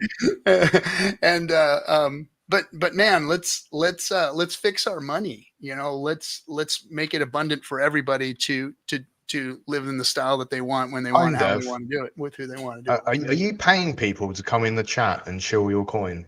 No, are they? I am not even looking at the chat. Shout out to everybody. Shout out to the shills. Yeah. Hey, can I add on to what you were saying here, actually, about improving things? This is why I really kind of want to come up here, support Simon on his project or whatever. But through the Forge, obviously you guys are aware about the Forge. They're a launchpad protocol on PulseChain, trying to deal with more serious projects, not necessarily just meme coins, and more utility-based stuff that's going to help out the ecosystem. They have a project. This isn't my project or whatever. These other guys, they'd like to come on the stream maybe in a couple of weeks to open the invites still going on and introduce before their project goes live. But it's actually called the Actuator, and it's meant to help Hex. It's meant to actually benefit Hex. I wrote a review about it on the Forge, and from my opinion, this is like the most benevolent project I've ever seen built for Hex that could actually help Hex. No, Hellgoers thus far, but I don't know the details of actual. Okay, so this is interesting. So what they do here is they take your HSIs, like you could go through the Hedron protocol and wrap your stake, right? Well, they use this to then create a new token. They call it HTT, I think Hex Time Token. And essentially what it does is turn that HSI liquid and turn it into a token so that you can trade it on a DEX, essentially, because, you know, the HSI is a liquid. It's like an NFT, essentially. And it's not very fungible. You can only trade the full stake. This allows you to trade the entire stake, and it tokenizes it. I'm not exactly sure on the math or however it does it, but what it does essentially is give you like a discount rate so that that is fully collateralized by the token in Hex. So what you do is you take your HSI with your Hex, and you have a estimated amount of Hex that you're going to receive at the end of it. And then you can mint against this HTT token, which is fully redeemable for the Hex in the HSI at the moment that the Hex stake expires. So along the way, like if we have a Hex stake, for instance, that's going to end in 3 years, you're probably not going to want to buy that for full price 3 years ahead of time because you got to wait 3 years until it unlocks. You know, you'd like to receive a discount. So what this does is essentially gives someone the opportunity to exit their Hex stake or have liquidity, have the option to be liquid, but not have to end stake. And it could also encourage more people to stake because it makes them more liquid and turns their Hex stake fungible where it was currently or previously not fungible. Their HSI Hex stake, not yeah, right. Their HSI Hex stake. And I think there's also something with existing Hex stakes, but yeah, I don't know the exact details of how everything works, but they essentially are taking these tokens and then using them to give a discount rate, almost like a zero coupon bond. Is how one of their founders described it, which is a very similar concept in traditional economy. So that's a really good product, I think, that doesn't have any downfall towards Hex, that doesn't take away from it and actually just builds on it and provides value in a unique way and adds to the ability, like it makes Hex stakes tradable, or more tradable, which is great to me. If it's something that's built and obviously way too much to digest and understand right off the bat, so I can either confirm or deny that it works or it's worth what. Yeah, maybe I didn't do the best job. It's a little complicated. No. It's not my product. These things are even those of us who've been in, who understand these things, who've built these things, who have sit in rooms and talk tokenomics and functionality of cryptos to ad nauseum. They're still all hard. And even when I've explained the things that we've done to people, it's like, wait, what? You have to do it 3 or 4 times. But anything that gives people options, I think, is what's going to be valuable on PulseChain.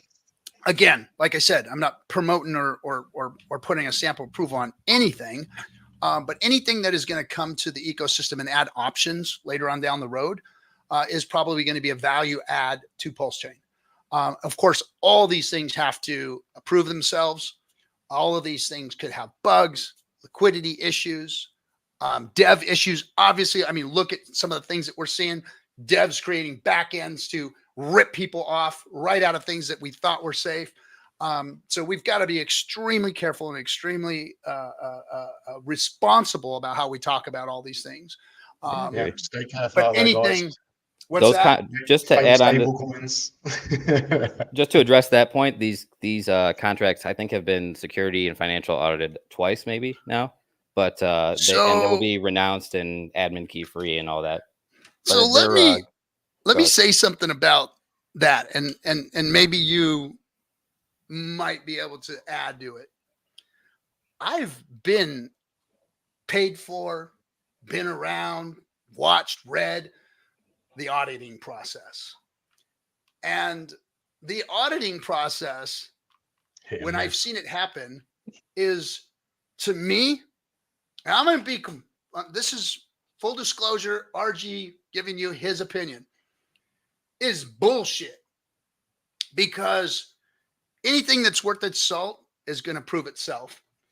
the auditors literally have you sign, hey, if we miss something, guys, we're not responsible for it. Pay us some money. Here's our stamp. But hey, we're not responsible for anything that's goes wrong. That's what I've heard from the auditors, and some of the best auditors. We have a better auditing system on PulseChain. Just doing it within the community with stuff. Well, that's why I like the Forge. It's literally better than all these 100 paid services.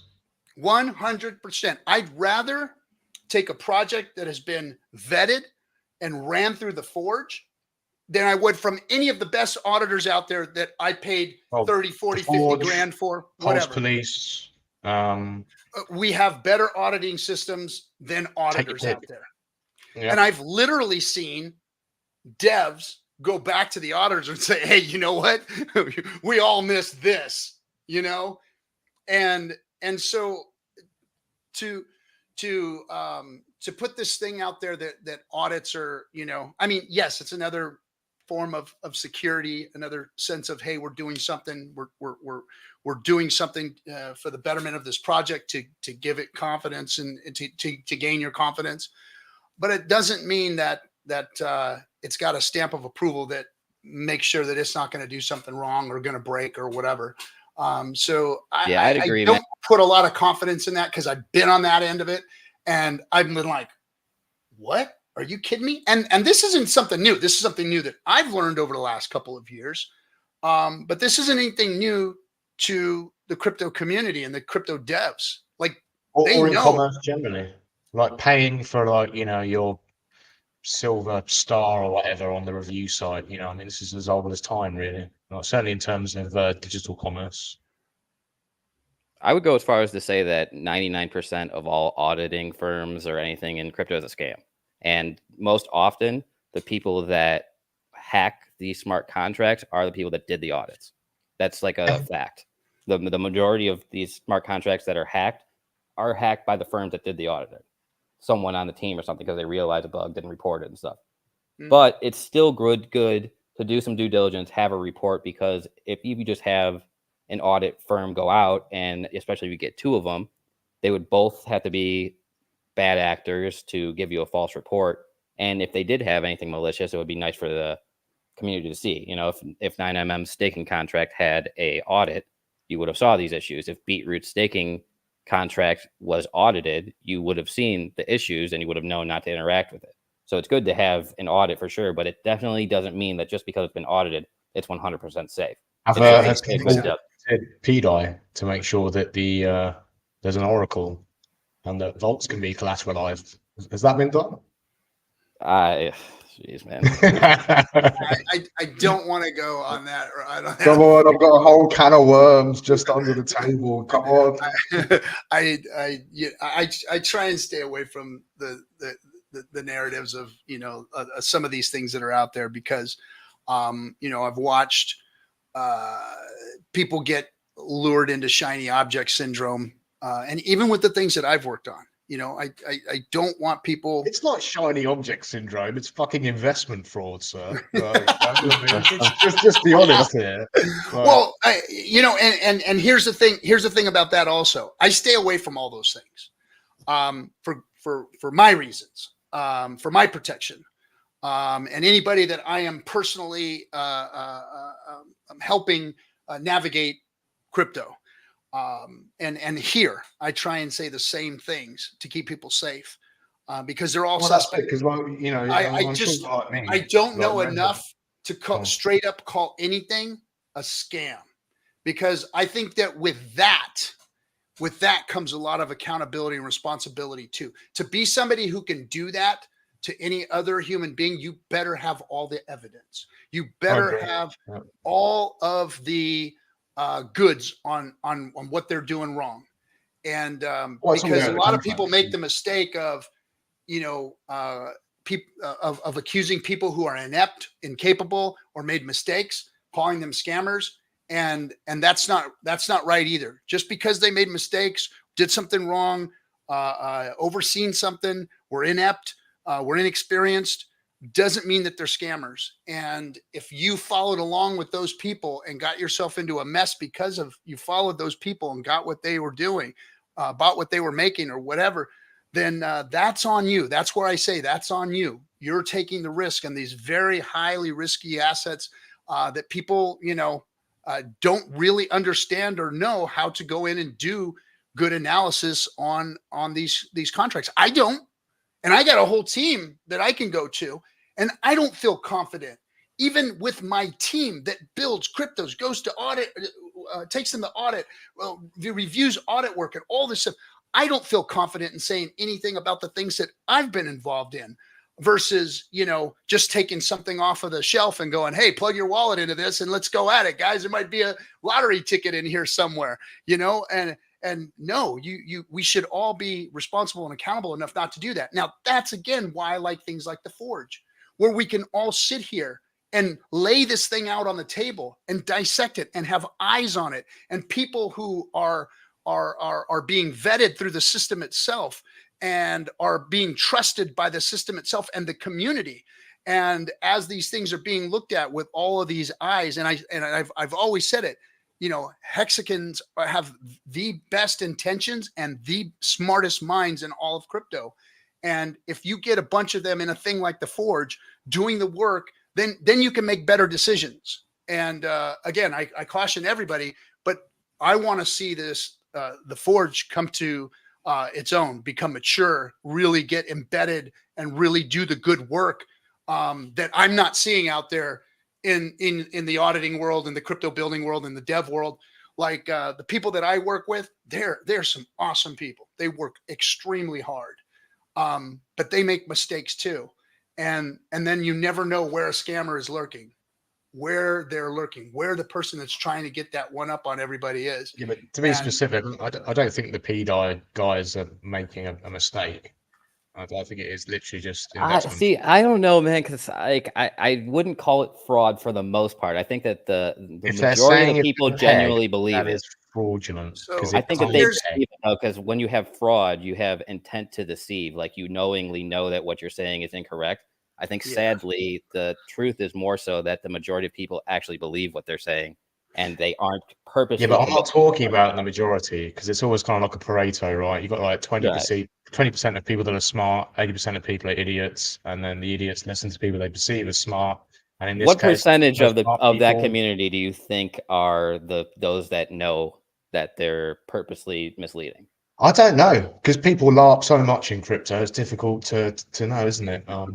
They're shit in their bags. It's like, do you actually? I think it's like less than 10%, man. I think like it's like the majority really buy into it, and then there's a few. There's people that just buy to trade it and are trading on the speculation. But the people that say the shit over and over, the pegging and over, they actually believe it. I think for the most part. I agree. It's very simple.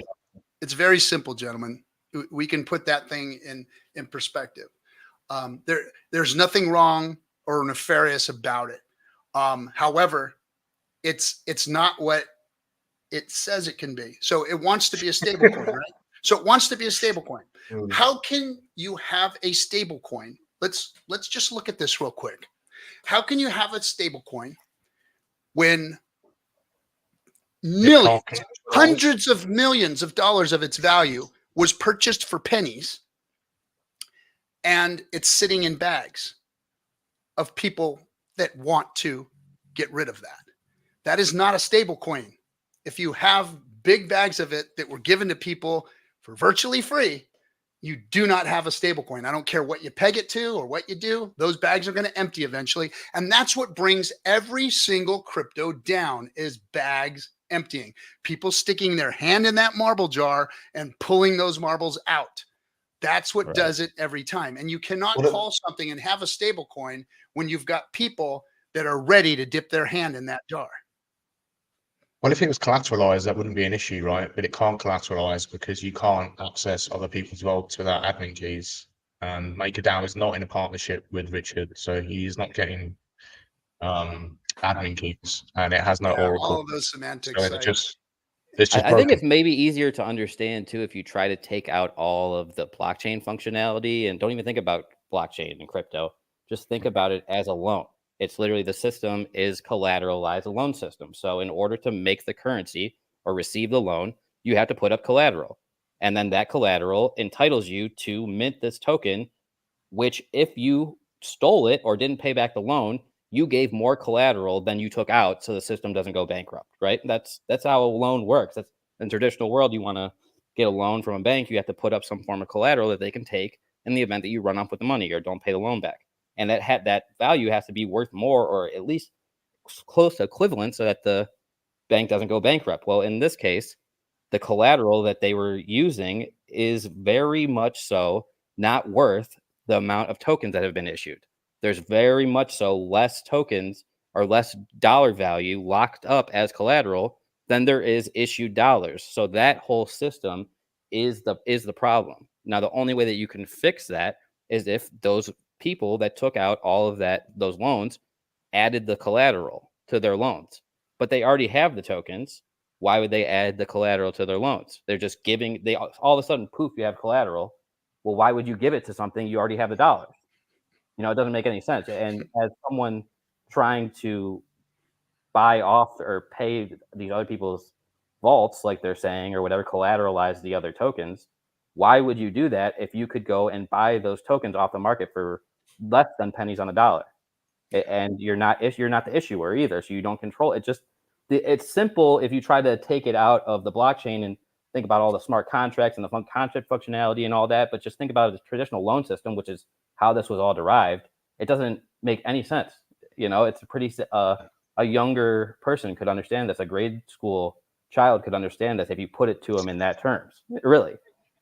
Yeah, it's the minutia that turns it into something that it isn't. That's my point, is that it's claiming to be something it isn't, with all of this narrative wrapped around a very simple answer. That's bamboozling people. And I think what the bamboozling comes from is the chain analysis. The chain analysis that people do is they say, hey, look, here's this event that occurred on the blockchain. Look at this. And then they jump to a conclusion that this transaction means this. That's the most common denominator in a scam or like just manipulation, is you jump to a conclusion that isn't proven by the evidence shown. So that's where I think that whole thing comes from, is this chain analysis that people think means one thing when it actually doesn't, or they're being misled into believing it does. That's where probably the issue is. And that's where some of the fraud comes, because the people doing the chain analysis should be competent enough to know that what they're looking at is not what they're saying. Yeah. And I'll tell you, more than likely that some bitch is going to hit $1.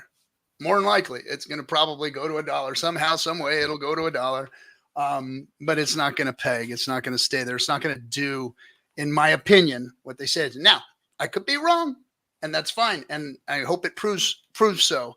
And it does something amazing and incredible. But I haven't seen any crypto yet do anything amazing or incredible. The only thing I've seen do anything worth a shit is Hex. And it's done something very simple and very dumb and very easy. And that's the only thing that I've seen. Even in the projects that I've been involved with, we sit down in the think tanks and everybody is thinking of all these amazing things that are going to come out of our project and what we're going to do. And then when they launch, especially here in the bear market, we're like, well, wait, it's doing what it's supposed to do, but it's not number go up. It's not, going through the roof and making the world a different place. And demand is all that matters. Crypto. And exactly. And use case be damned. It's all about demand. And dog with hat, dick with butt, and all of those things went up because of demand, because people wanted to get that freaking golden ticket and thought that that's where it was. And, it's a sad thing, but it's a real thing in this space. And again, use case be damned. I think that Hex has one of the most beautiful, useful use cases in all of crypto.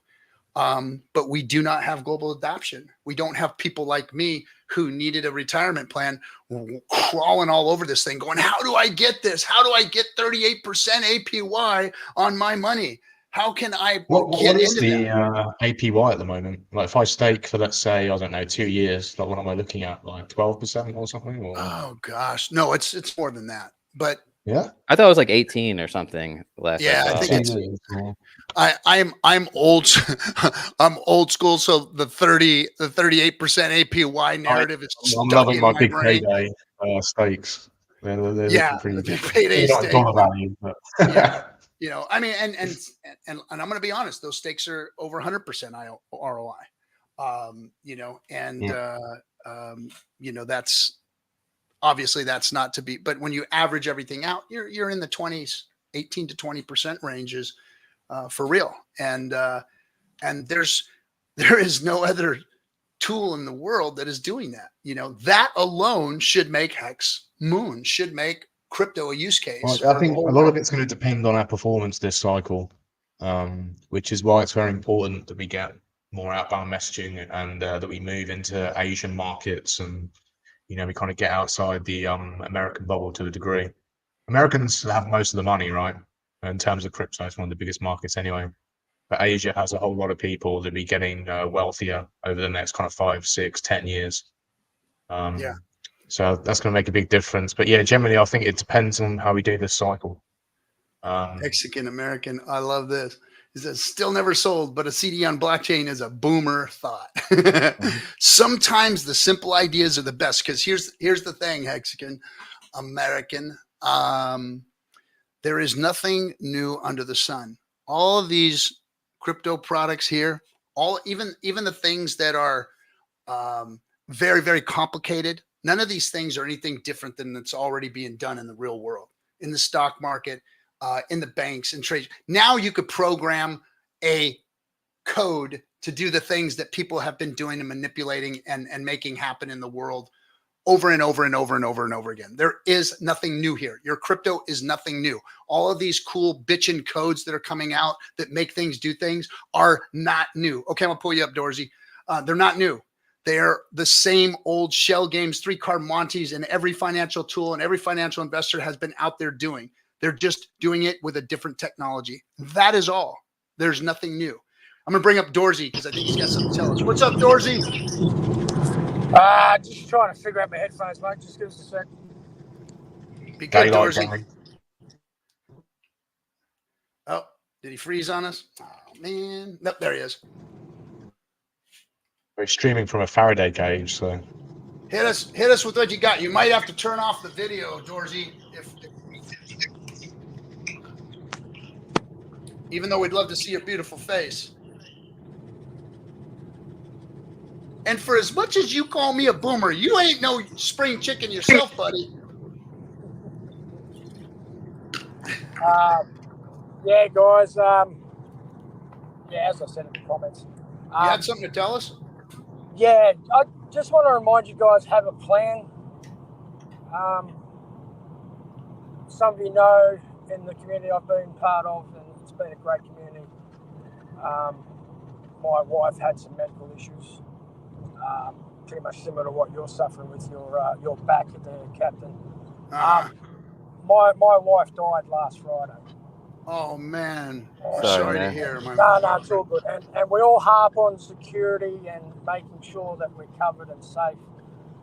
But I think people of our age, like in the 40s, 30s, and even 20s, we don't make that plan with our partners and our significant others. So get your shit sorted, guys.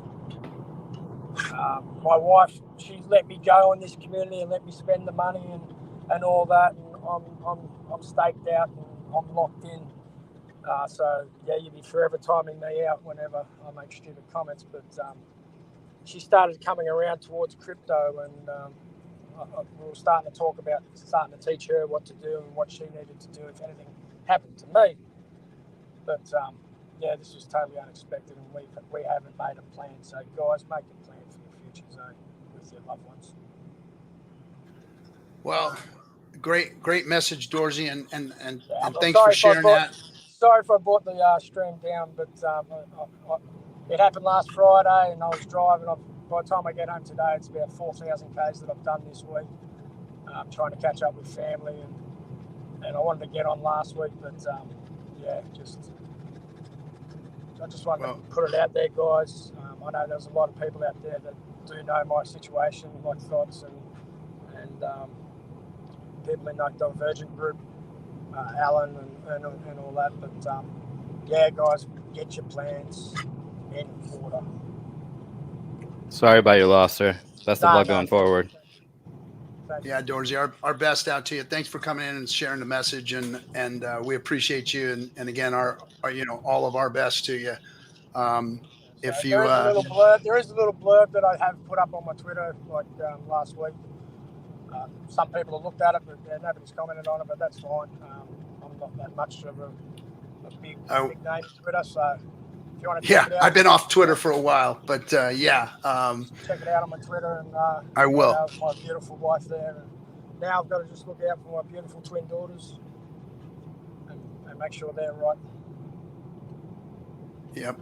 Well, hit me up in DMs, Dorsey. If you need anything, let me know, man.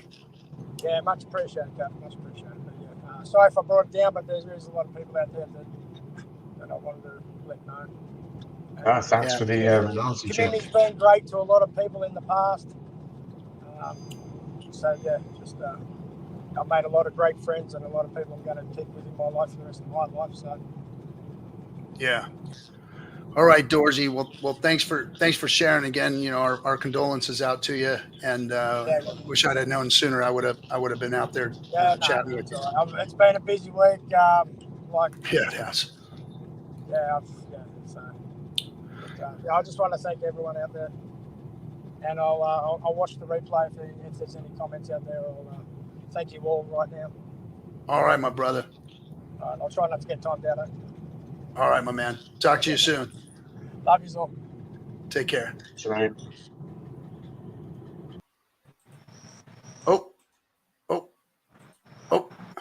Oh. Thanks, Dorsey, and everybody. Yes, if you get a chance, go over and see Dorsey's Twitter page and send your best to him.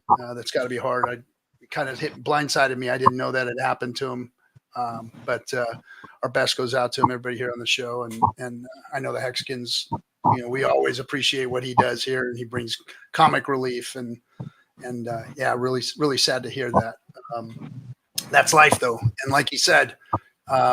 He's given a message. You prepare, set yourself up, make sure that your affairs are in order because you never know. What's up, Hexican American? How you doing, buddy?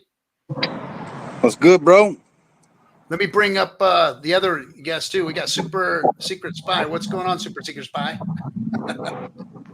Hey, what's going on, RG? How are you? I'm good, man. I'm good. You good? You're not going to show us any nakedness or anything? No, I'm good. I've been around. Better not. All right. Proof of no work all the time. Right on. So what's happening, fellas? Welcome to the conversation here. Real quick, unless you guys have something to say right off the bat, I wanted to make mention of something. So today we had a snafu, and that was that we changed the date. The SEC changed the date on the hearing for Richard Hart's dismissal hearing. We were all going to go out there on the 24th of October. I don't know if the SEC got word that we were coming out in force, and they had it switched. The date was switched. I don't know who had the say so in that, but the date got switched to. Even though now that everybody was coming out there and made plans to come out there, they switched the date to the 31st, which is Halloween, which is a holiday, which makes it even more difficult for people to get out there. So I don't know if that was their way of thumbing their nose at us, but that has changed. So anybody who has made plans to come out, we are working on a venue change right now. We've been in contact with them and we're working on that. We've made our own travel arrangement changes. So it is a snafu. It is an issue. So everybody, if you were coming out, understand and know that the date has changed to the 31st of October and that you will need to change your travel plans. And hopefully it's not going to be too big of an inconvenience. It costs us time and money and effort. Yeah.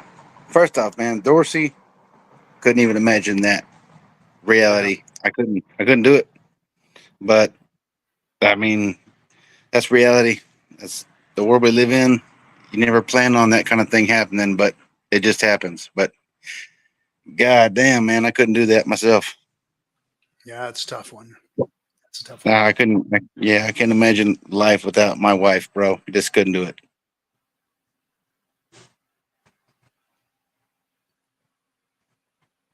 So what else is going on? Did you come in here to bring a subject or? Yeah, man. I mean, never sold a single hex in my life. The whole fucking time staked out, fucking 555er. But also using the extra dust on Titan X, Dragon X, fucking Hyper, and man, been outperforming everything in my whole fucking bag right now. So, I mean, not saying hex is the wrong way. Long term, decentralized, it is the way. Unplugged, unstoppable. You can't deny that. But for the gains, man, you can't not talk about Titan X. Well, there's a lot of people that could say the opposite about that too, that actually got hurt in it. But you know, that's on them. You know, getting into these other things. What's that? How? How? I don't understand. You buy high and how could you buy high and you have? I to got sell jerked low? over by Warren. No, Warren Finance jerked us all over, man. They took our PulseChain, they took our shit and ran away with it. Warren Finance jerked us, man. Titan X didn't yank us, not yet. Who's Warren Finance? What's that? Warren Finance. Nobody played with Warren. No, I Mm, don't. No, I've I never heard his of it. name. No. Damn, man. I thought I was with some OGs over here, some gamblers. I ain't no gambler. I am, but I don't know what that is. We're all gambling, I like man. leverage trading, so.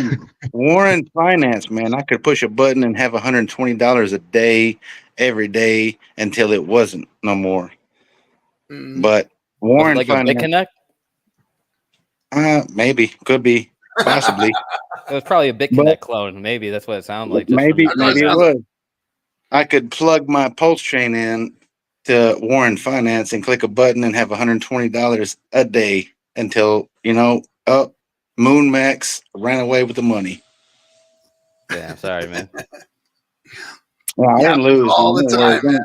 That's right. I didn't lose, man. I made money on that one, man. That's just I plugged my PulseChain and I made more PulseChain than I had when I started.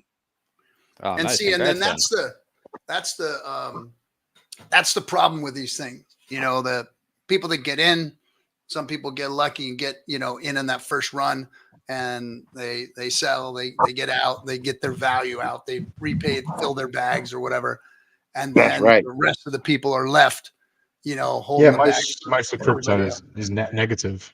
I mean, It's why do you? We've got Early movers. We're doing a vampire attack on Ethereum for a reason, right? Yeah, that's right. That's why you got the early mover advantage. Early mover advantage, sirs.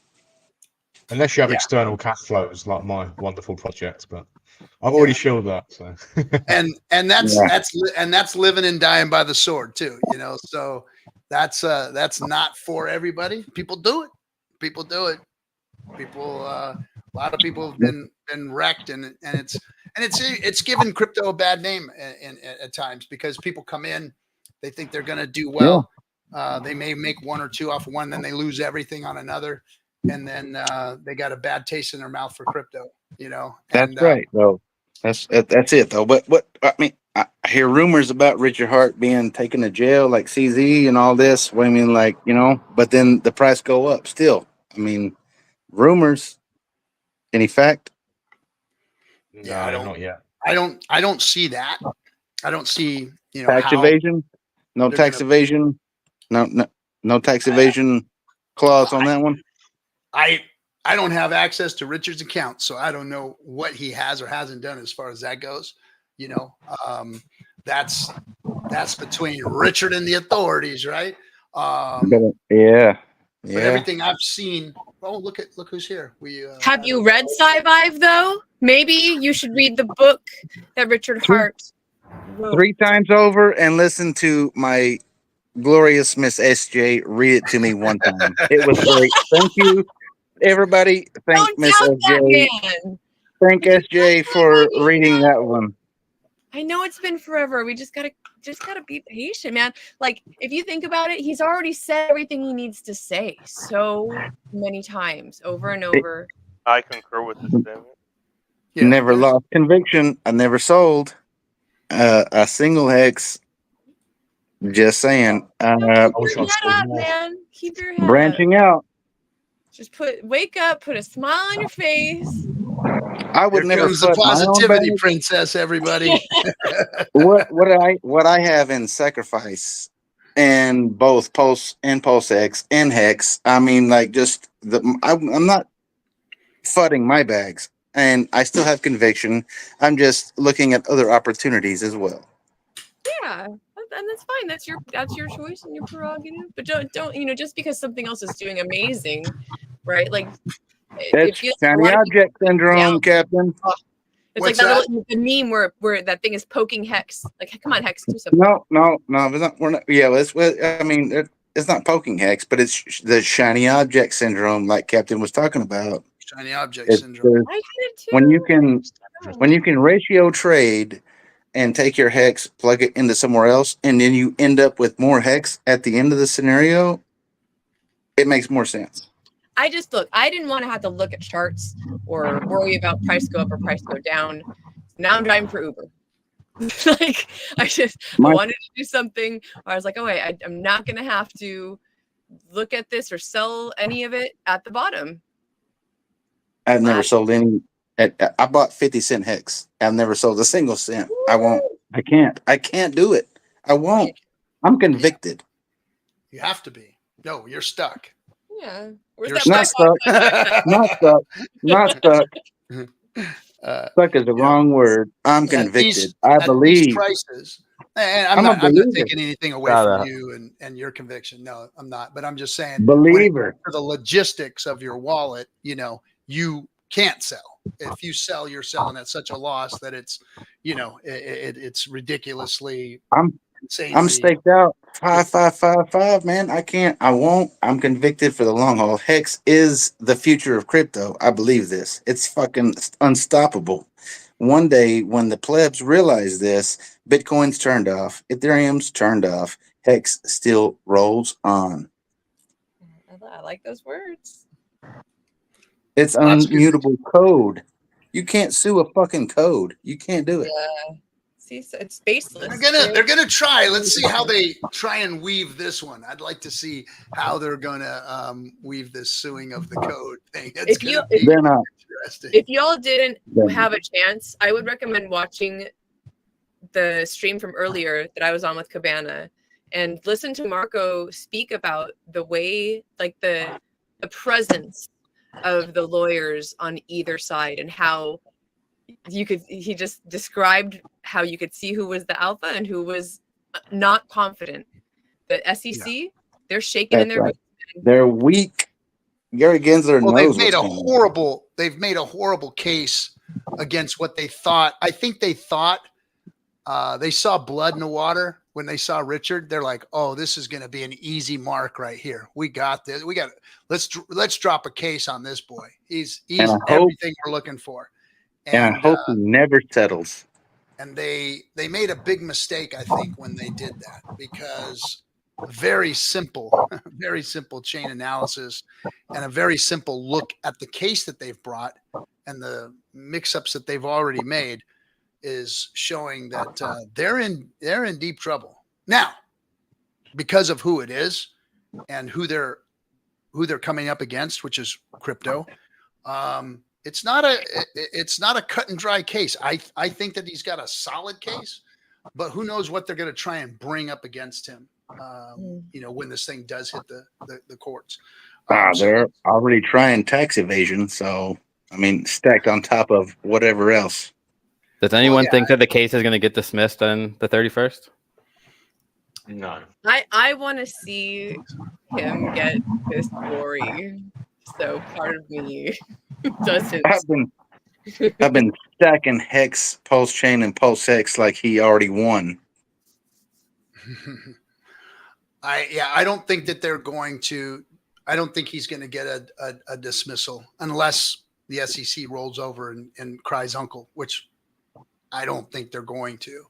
But I do think that he can win this case, and I do think that it's even worse on the SEC and the powers that be if he does take this thing, all the way and brings his arguments and Murderers Row, which is I'm calling his 11 lawyers. He brings them to the plate, and it's going to be home run after home run after home run after home run up against a little league team. And that's what it's going to look like, because these gentlemen have built a case for crypto that is sounding really solid. When I hear Richard talk, when I know who those guys are, and when I see the things that he's bringing up, when he's talking about rights, he's really putting up a good case for crypto and why it should exist. And it's not about just our monetary system that we deserve. It's more about freedom of speech and movement and all of the things that he's been touting. And if he wins, if these guys bring and argue a great case against them, this could set some really cool precedent. And I'm really excited and interested to see what happens there. I think it's in their worst interest to bring it a case, because then you're going to establish that precedent most likely that gets used against them. So they I think it might be in their best interest actually to dismiss the case and just say Richard can do whatever he wants. Basically, he has an immunity essentially, but it doesn't necessarily mean anything else about all the other cryptos. I think it's in their best interest to actually get rid of the case. But maybe that's being too hopium. Settlement first, right? Trying for what? The settlement, so they want their payday. That exactly. They want their free payday. But I believe that Richard Hart's going to fight it and going to show the corruption of the SEC. As should be. I think that he's going to fight it and show that they are inept. I think they've already showed the corruption that they've had. By having to release or resign the couple of players that did some nefarious things to some other crypto firms, to some other crypto companies, and they've also showed themselves to be inept. Even though that they've won a few cases and made some money off of it, they've still done some pretty frivolous things. But real quick, ladies and gentlemen, my good friend and friend of the show, and everyone here in the Hex community, Crypto Kool-Aid, what's happening, buddy? Hello. I heard the positivity princess when I walked in, so I had to consider. Literally right when she hopped on and started yipping, and I was like, yeah, she's positive as hell right now. What's up, Kool-Aid? Doing good. Trying to get some unpacking done tonight. SJ, got tickets to the show, so I will be camping with y'all. I'm packing. You're packing? Packing up, man. Moving. Bought a house. Fucking got some fucking land. Got a ranch. There you go. Nice. Moving on, man. Nice. I told you, man. I may have went down. I woke up. Portfolio looked good. There you go. Yeah. The real Hexagon American. This other one, number 2, is a fake. Spies are everywhere. Yeah, hey, you've made it when people are trying to be like you or trying to steal your name. That's right, man. Actually, it was funny. I just talked to Stu. He called me earlier, and because there's another Kool-Aid on Twitter's, and he was calling Stu a scammer and all the rest of that, and he starts like, "What?" And he rang me up, and yeah, damn other Kool-Aid. I'm gonna be completely honest. There has never been another RG3. I have never had anybody impersonate. Maybe it's not worth it. RG2 was in there somewhere. It's not worth it to copy me and try to scam people, because I don't think anyone listens anyway. So they're like, "Oh, fuck that guy. We're not gonna steal his name." often imitated, but never duplicated. Never duplicated. Actually, Wild Appears is actually pretty damn good. And it's a baller and tried to everything. So, what's happening, Kool-Aid? Oh, nothing. Just getting some work done. Still haven't unpacked all the suitcases, so I'm doing laundry tonight, trying to get the dust off. Nice. Oh, who did we lose? Oh, we lost SJ. No, that's right. She backed out. She's sitting in the green room now. She just wanted to come in and inject some positivity to the. I literally, why I had it playing on my phone and casted it to my TV, and I was right when SJ came out, and I was like, I'll come in and say hi. Oh, okay. I see how it is. Gotcha. Positivity. Gotcha. Okay. Remember that one. Well, I'm going to call you after we get done. I got something to tell you. Oh, okay, cool. Cool. Well, I'm excited. This week has been running good for the Hex ecosystem. Everything is moving in a rising tide raises all ships kind of way. I like seeing the buys that are coming in. So the positive direction that this market is going in this ecosystem, I'm real excited about, because I haven't seen these type of movements since the last bull market. We're actually starting to see things starting to look positive. So really bullish on what's going on. That doesn't mean that we can't see another dip. There's a lot of Hexicans, a lot of desperate Hexicans out there that probably might need to unload their bags. So be wary of that. Bankless. Bankless. Bankless. That BankX fucking fuck.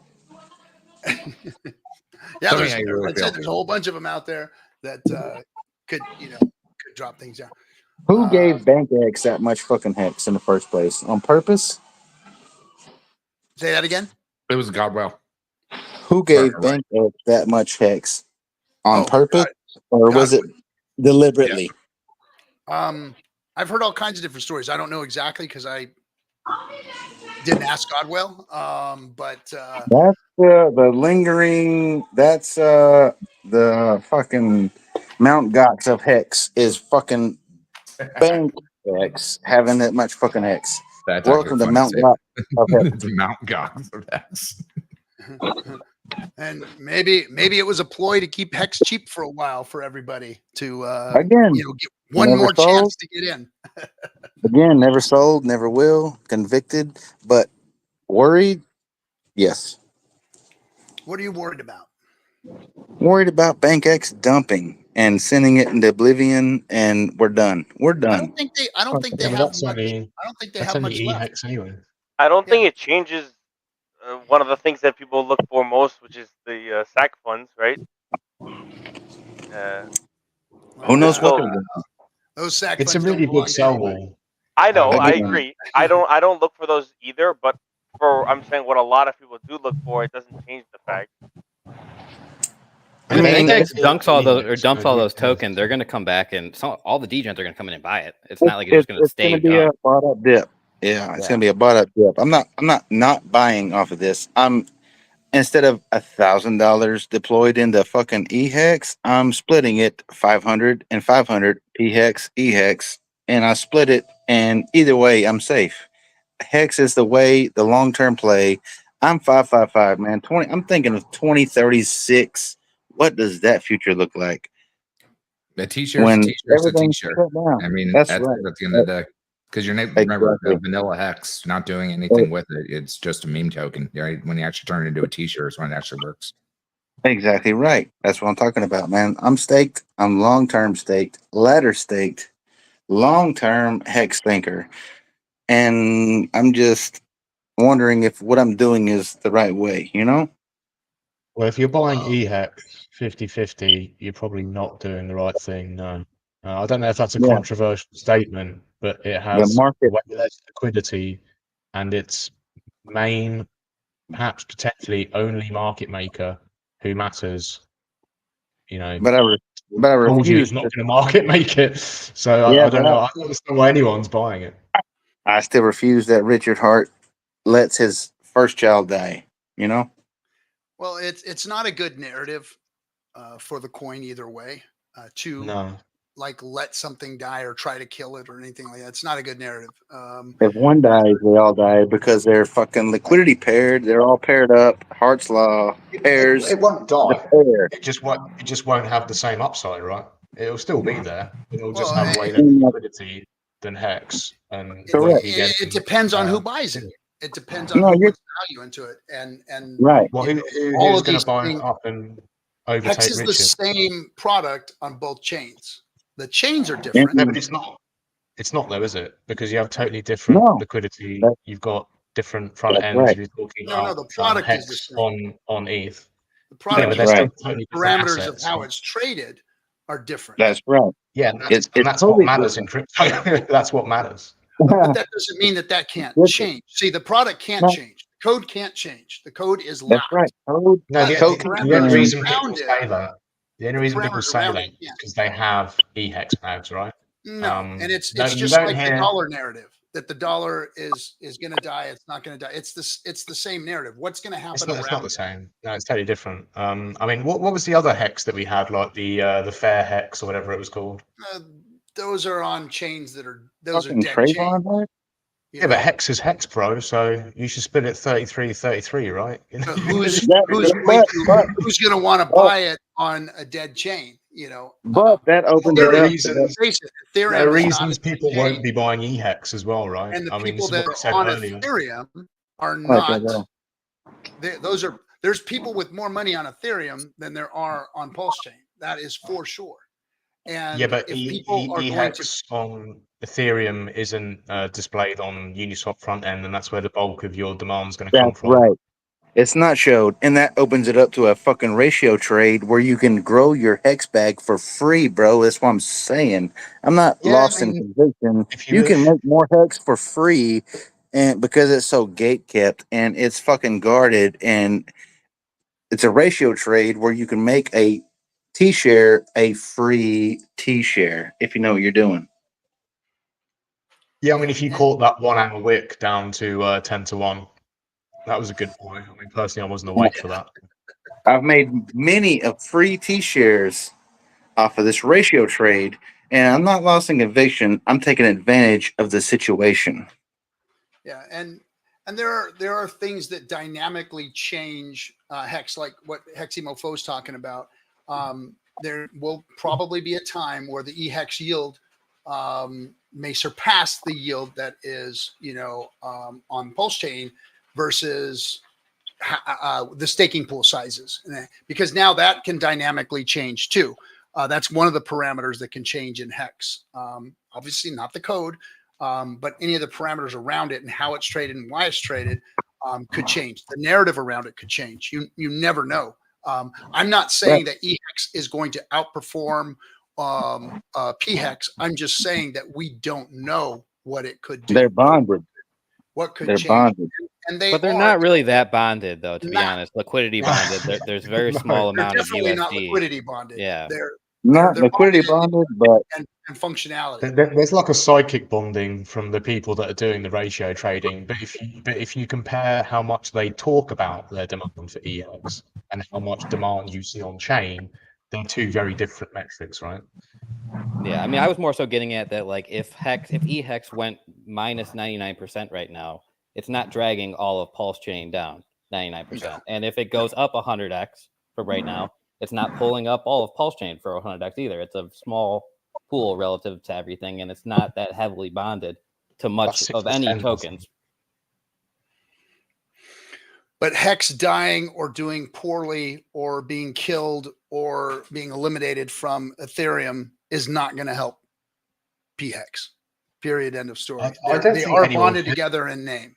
And if Hex is $1 and eHex is 5 cents, I don't think anyone cares. I don't think anybody cares either. However, I don't see that happening. It's possible, but I don't see that happening. That everybody that said they were going to, one was going to die and the other was going to survive. They've stayed pretty close. Pretty close. And, they're really close right now, man. They're really close. 3x or something like that. Yeah. That's not that close, though. Look at the charts. They're moving in tandem with one another, like almost perfect. Sure, but the market making proper hasn't started yet. Yeah, that's true. I would agree with that too. I don't know. It's gonna be tough to see. I feel like eHex might follow pHex, but pHex should probably decorrelate from it a lot. If you've got $1, are you going anywhere near eHex? No, you're not. Because if you have $1 million or you got 500K or whatever, are you going to buy eHex? Not with the whole 500K or million. Yeah, probably not. Yeah, You No. wouldn't even bother speculating on it, because if you're spending that amount of money, or you're divesting between diversifying between different RH assets, you're not even going to bother touching EHEX, because you'll be smart enough to know there isn't the liquidity there to make a decent payday in the first place. Because if you sell like 100K, like the price goes down like 50% or something, right? So it's, I'm not going to say it's over, guys, but if I'm putting money in now, fresh, I'm buying Hex. I wouldn't even bother thinking about buying EHEX. Well, yeah, if you step into the mentality of a whale and someone that has a larger bag, it's going to be harder for them to see a value in putting money into something that has such little liquidity. Right. Yeah, well, these are the guys we need. We need to bring people in, from the middle class, the upper middle class, the capital class, who are going to be putting in 6 figures, basically. So that's what the messaging. That's who the But messaging Richard did say you for. do. Some might just have the opportunity for unreasonable buying. Someone might just come in and decide they want to bid it up. That's why these markets are so incredible. You never know what's going to happen. Someone could just be doing charity and bid up the prices because they want to. They can cash out Lance or whatever. I'm not writing off EHEX long term, but if I'm putting money in for this cycle, I wouldn't touch it with a $1 barge. million. I put 250 into Hex and then the rest into fucking Titan X. See what happens. I respect the shill. Respect the shill. I gotta respect the shill. Not a shill. Straight It in can go there. to fucking zero tomorrow, but not a shill so much as last cycle and new cycle coins and the trend, and this is what happens for a second cycle versus a first cycle coin. Yeah, I mean, the thing about the whole wrong? joke ecosystem is it reminds me a little too much of Jack Levine, in the sense that like there's this constant new launches with different kind of like supply side gimmicks, and it just rolls over from one to the next to the next, and that's always a big red flag for me. That is a I huge mean, red flag. I hope it works out for you. No, a huge red flag, but that red flags are where the money's made. And Yeah, lost. fair play. Everybody said Hex was a red flag. We ran into it. We won. Yeah, but there wasn't like a Hex V2, Hex V3, Hex V4 within the space of. Oh yeah. I understand. But cycle 1 versus cycle 2. Yeah, I wish you the best of luck. It's not on PulseChain, is it? Invest So nothing. Not yet. Invest into PulseChain and Hex, EHEX. Invest in those because I got bags in all of them. I'm just shoring up a backup plan. You should all invest in leverage trading knowledge. That's what you should all do, because that's where the real gains are. 100x your life savings tonight. Let's do it. Yes, my boy. Yeah, if you're not over 10x leverage, what are you doing? You got it. Let's watch. Let's go watch Crypto Face and follow him because we can afford it right now.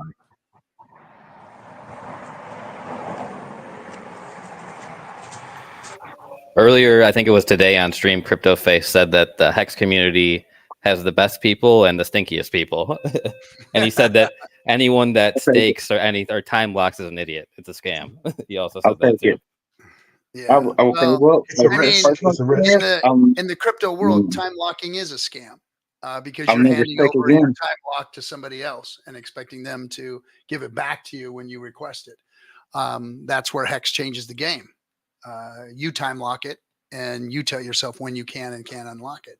And that's the difference. And that's the one thing that most of them don't understand. It's like whenever anybody says lock, boom, that brain shuts off, because that's how we've been programmed in crypto, is that if somebody says you're going to lock something up, it's like, oh, no, fuck you. You're trying to take my money. And, that has been the case. And so to blame them for thinking that way is, no, they're right. But they just don't understand Hex. And that's always been the problem, is that people don't understand Hex, don't understand how it operates and functions. And if they did, it's a game changer. If they knew how it inflates, if they knew that it was, fully custodied by you, that they knew that the code was solid and locked and working for as long as it has been working. If they knew all of these things, they would change their tune, because really Hex is what they've all been looking for. and they just don't want to look deep enough so that they have to admit it. Just the fact we're still here is a massive win. Like, Yeah, so true. Or We're winning. tokens that kind of downward trend for 3 fucking years and are still here. You know, it's yeah, down 3 no years. different. Out there spitting out a spleen, talking to everybody about PulseChain and Hex, and being memed for it, and being called a scammer, and being told that you're not only does the whole crypto community hate you and the SEC hate you, but your own community tells you to go fuck yourself. You know, that's what it is to be influencer. Shout out for staying around, man. In Hex. Hoorah. Hoorah. Onboarding people at fucking 10 cents thinking, oh, 10 cents, man, it's cheap. I bought it fucking 50 cents. I'm onboarding you at fucking 10 cents. You're welcome.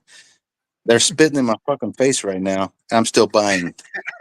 I onboarded my bro on film in front of everybody at 45 cents. How is House Money Guy doing, by the way? I don't know if it's a private question. But... He's doing just fine. Still buying in. Still changing his dollar cost average. Nice. Or his entry. You know, he's still been working on that. Dollar costing in, and he's definitely changed his ratios, entry ratio. So he's doing the right thing. You know, it's not that he has to believe in anything. He just understands, you know, the dynamics of this, how it works, what he's supposed to do. You know, of course, his money would have went a lot further here than it did where he got in. But hey, none of us have a crystal ball.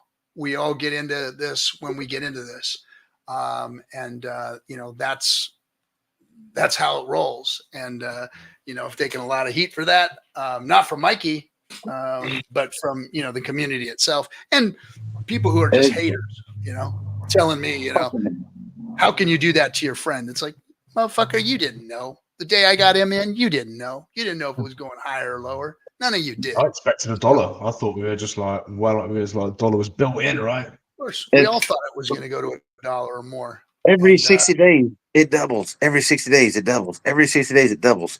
Motherfucker, it's about to double. At what time do you say it's not going to double anymore, right? You know, and you've got friends that say, get me in. You know, what the hell's going on? And it's like, okay, hey, get in. And if you get in and it doesn't do that, then welcome to the bear. Welcome to the bear market. Time That's for right, sitting on your hands for 3 years. Yeah, that's right. But we're on the cusp of the fucking bull. Let's go, motherfuckers. We're about to fucking win like we've never seen it before. I like that. I like that talk. Can I just speak to people in chat quickly? I see MT Coiner. Yeah, that's the Muay Thai Coiner. Respect, but I see you have contact with a gaming YouTuber with 800k subs. Is it possible for you to come onto Telegram and send me a DM? Because I wouldn't mind speaking to that guy about the gaming project I'm doing on PulseChain. If that's what okay. Are you doing on Pulse? What game? We're doing a gaming studio. Like a mobile gaming studio. I was just about to introduce you guys to one another.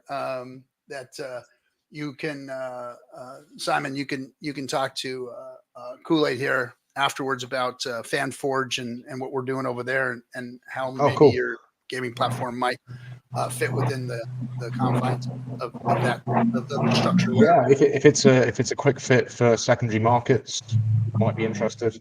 Oh, definitely. I mean, I've been a level architect in the gaming industry for 18 years, so man, best thing known for work on Prey. Yeah, let's chat. And the pedigree of all of the guys on the team is extraordinary. I mean, they're all AAA game devs. Yeah, between me, well, shit, James has been doing it 28 years. He worked on the original Unreal tournament. But yeah, between me, Solo, and James, we have like, what, 50 years between us under our belt? Something like that? 50 or 60 years? Yeah, sweet. I see MT Corner responded. Thank you, sir. Yeah, there you go. You got his name now. You can you can reach out to them. Right on. All right, everybody. We've been on for 2.5 hours. Anybody got anything last that they want to say, bring up, or talk about before I close this off? Because it is time for me to. I've got to get surfing in the morning, so I got to get myself to bed. Now, your house on fire anymore? What's that? The fires cool down over where you're at? Oh yeah. The fires have stopped. Air's clear again. We got some offshore winds blowing, so the waves aren't big tomorrow, but at least the offshore winds are blowing. But these are the next few months here where we're going to start seeing some action out in the water. So I'm excited about that. So yeah, tomorrow's my day. I'm gonna go jump in the water. But you guys have anything left before we end? Nope. I just came in to say hello. And tomorrow I'm gonna go jump on a piece of equipment and go to work moving some dirt. But gaming crypto people, what's the next play on gaming? Is it Gala? What's the Pulse Mafia is probably the most interesting thing that they're I could talk about it for hours, but we will not do that right now. But Pulse Mafia is absolutely interesting from a design, layout, feasibility, execution, interest, intrigue, the sub-economy, sub-ecology that it does. It's systemic, component-based. It's very, very interesting. Do they still have the mechanism where you can just get jacked for all your stack by someone else? For Pulse Mafia? Yeah. It's a roguelike. So essentially, yes, you can get killed and yes, you can lose your stuff, but it's a roguelike. That's what a roguelike is. One life. Okay. But any chances of getting on with DCC, Charlie? Any chance of me getting on with DCC and Charlie? Yeah. Oh, I can do that anytime. They're my boys. DCC actually Charlie, kind of lame, bro. Charlie's bullshit calls. Hey, if you're looking at YouTubers and making calls, man, and you're not doing your own thing, what you think is right, then again, that's on you. Yeah, I don't. Well, even the best guys are wrong, like 45% of the time. So. I ain't looking to nobody else to tell me what to do. I never sold a single hex since fucking day one. I'm not gonna do it. So Charlie says that Phantom's gonna go to fucking 4 cents. I mean, I ain't listening to nobody else. I do what I want. I do what I know. Fucking Hex, PulseChain, PulseX. Right on. Hey, anybody else before I shut her down? Yeah, who's Sinner? You're the one that has the gaming platform. Yeah, sure. Yeah, hop on. We'll chat in the green room. Yeah. Sure.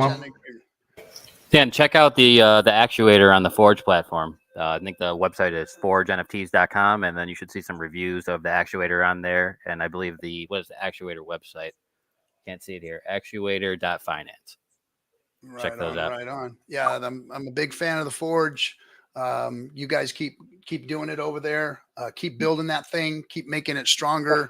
Let's vet our own stuff and let's build a community around putting good stuff on the blockchain. I appreciate you guys over there doing the work, all you smart bros. So good on you. All right, everybody. Thanks for coming. We will catch you on the next one. Remember, the date has changed for the case. It is no longer the 24th of October. It will be Halloween, the 31st of October. Obviously, we're working on changing everything, so you may have to change your plans too if you're on your way out there. Apologize, but it wasn't my call. We're going to be working on changing the venue now too for those of you who are coming with us. So, all right, everybody, have a good one. We'll catch up with you next time. See you next week. Peace.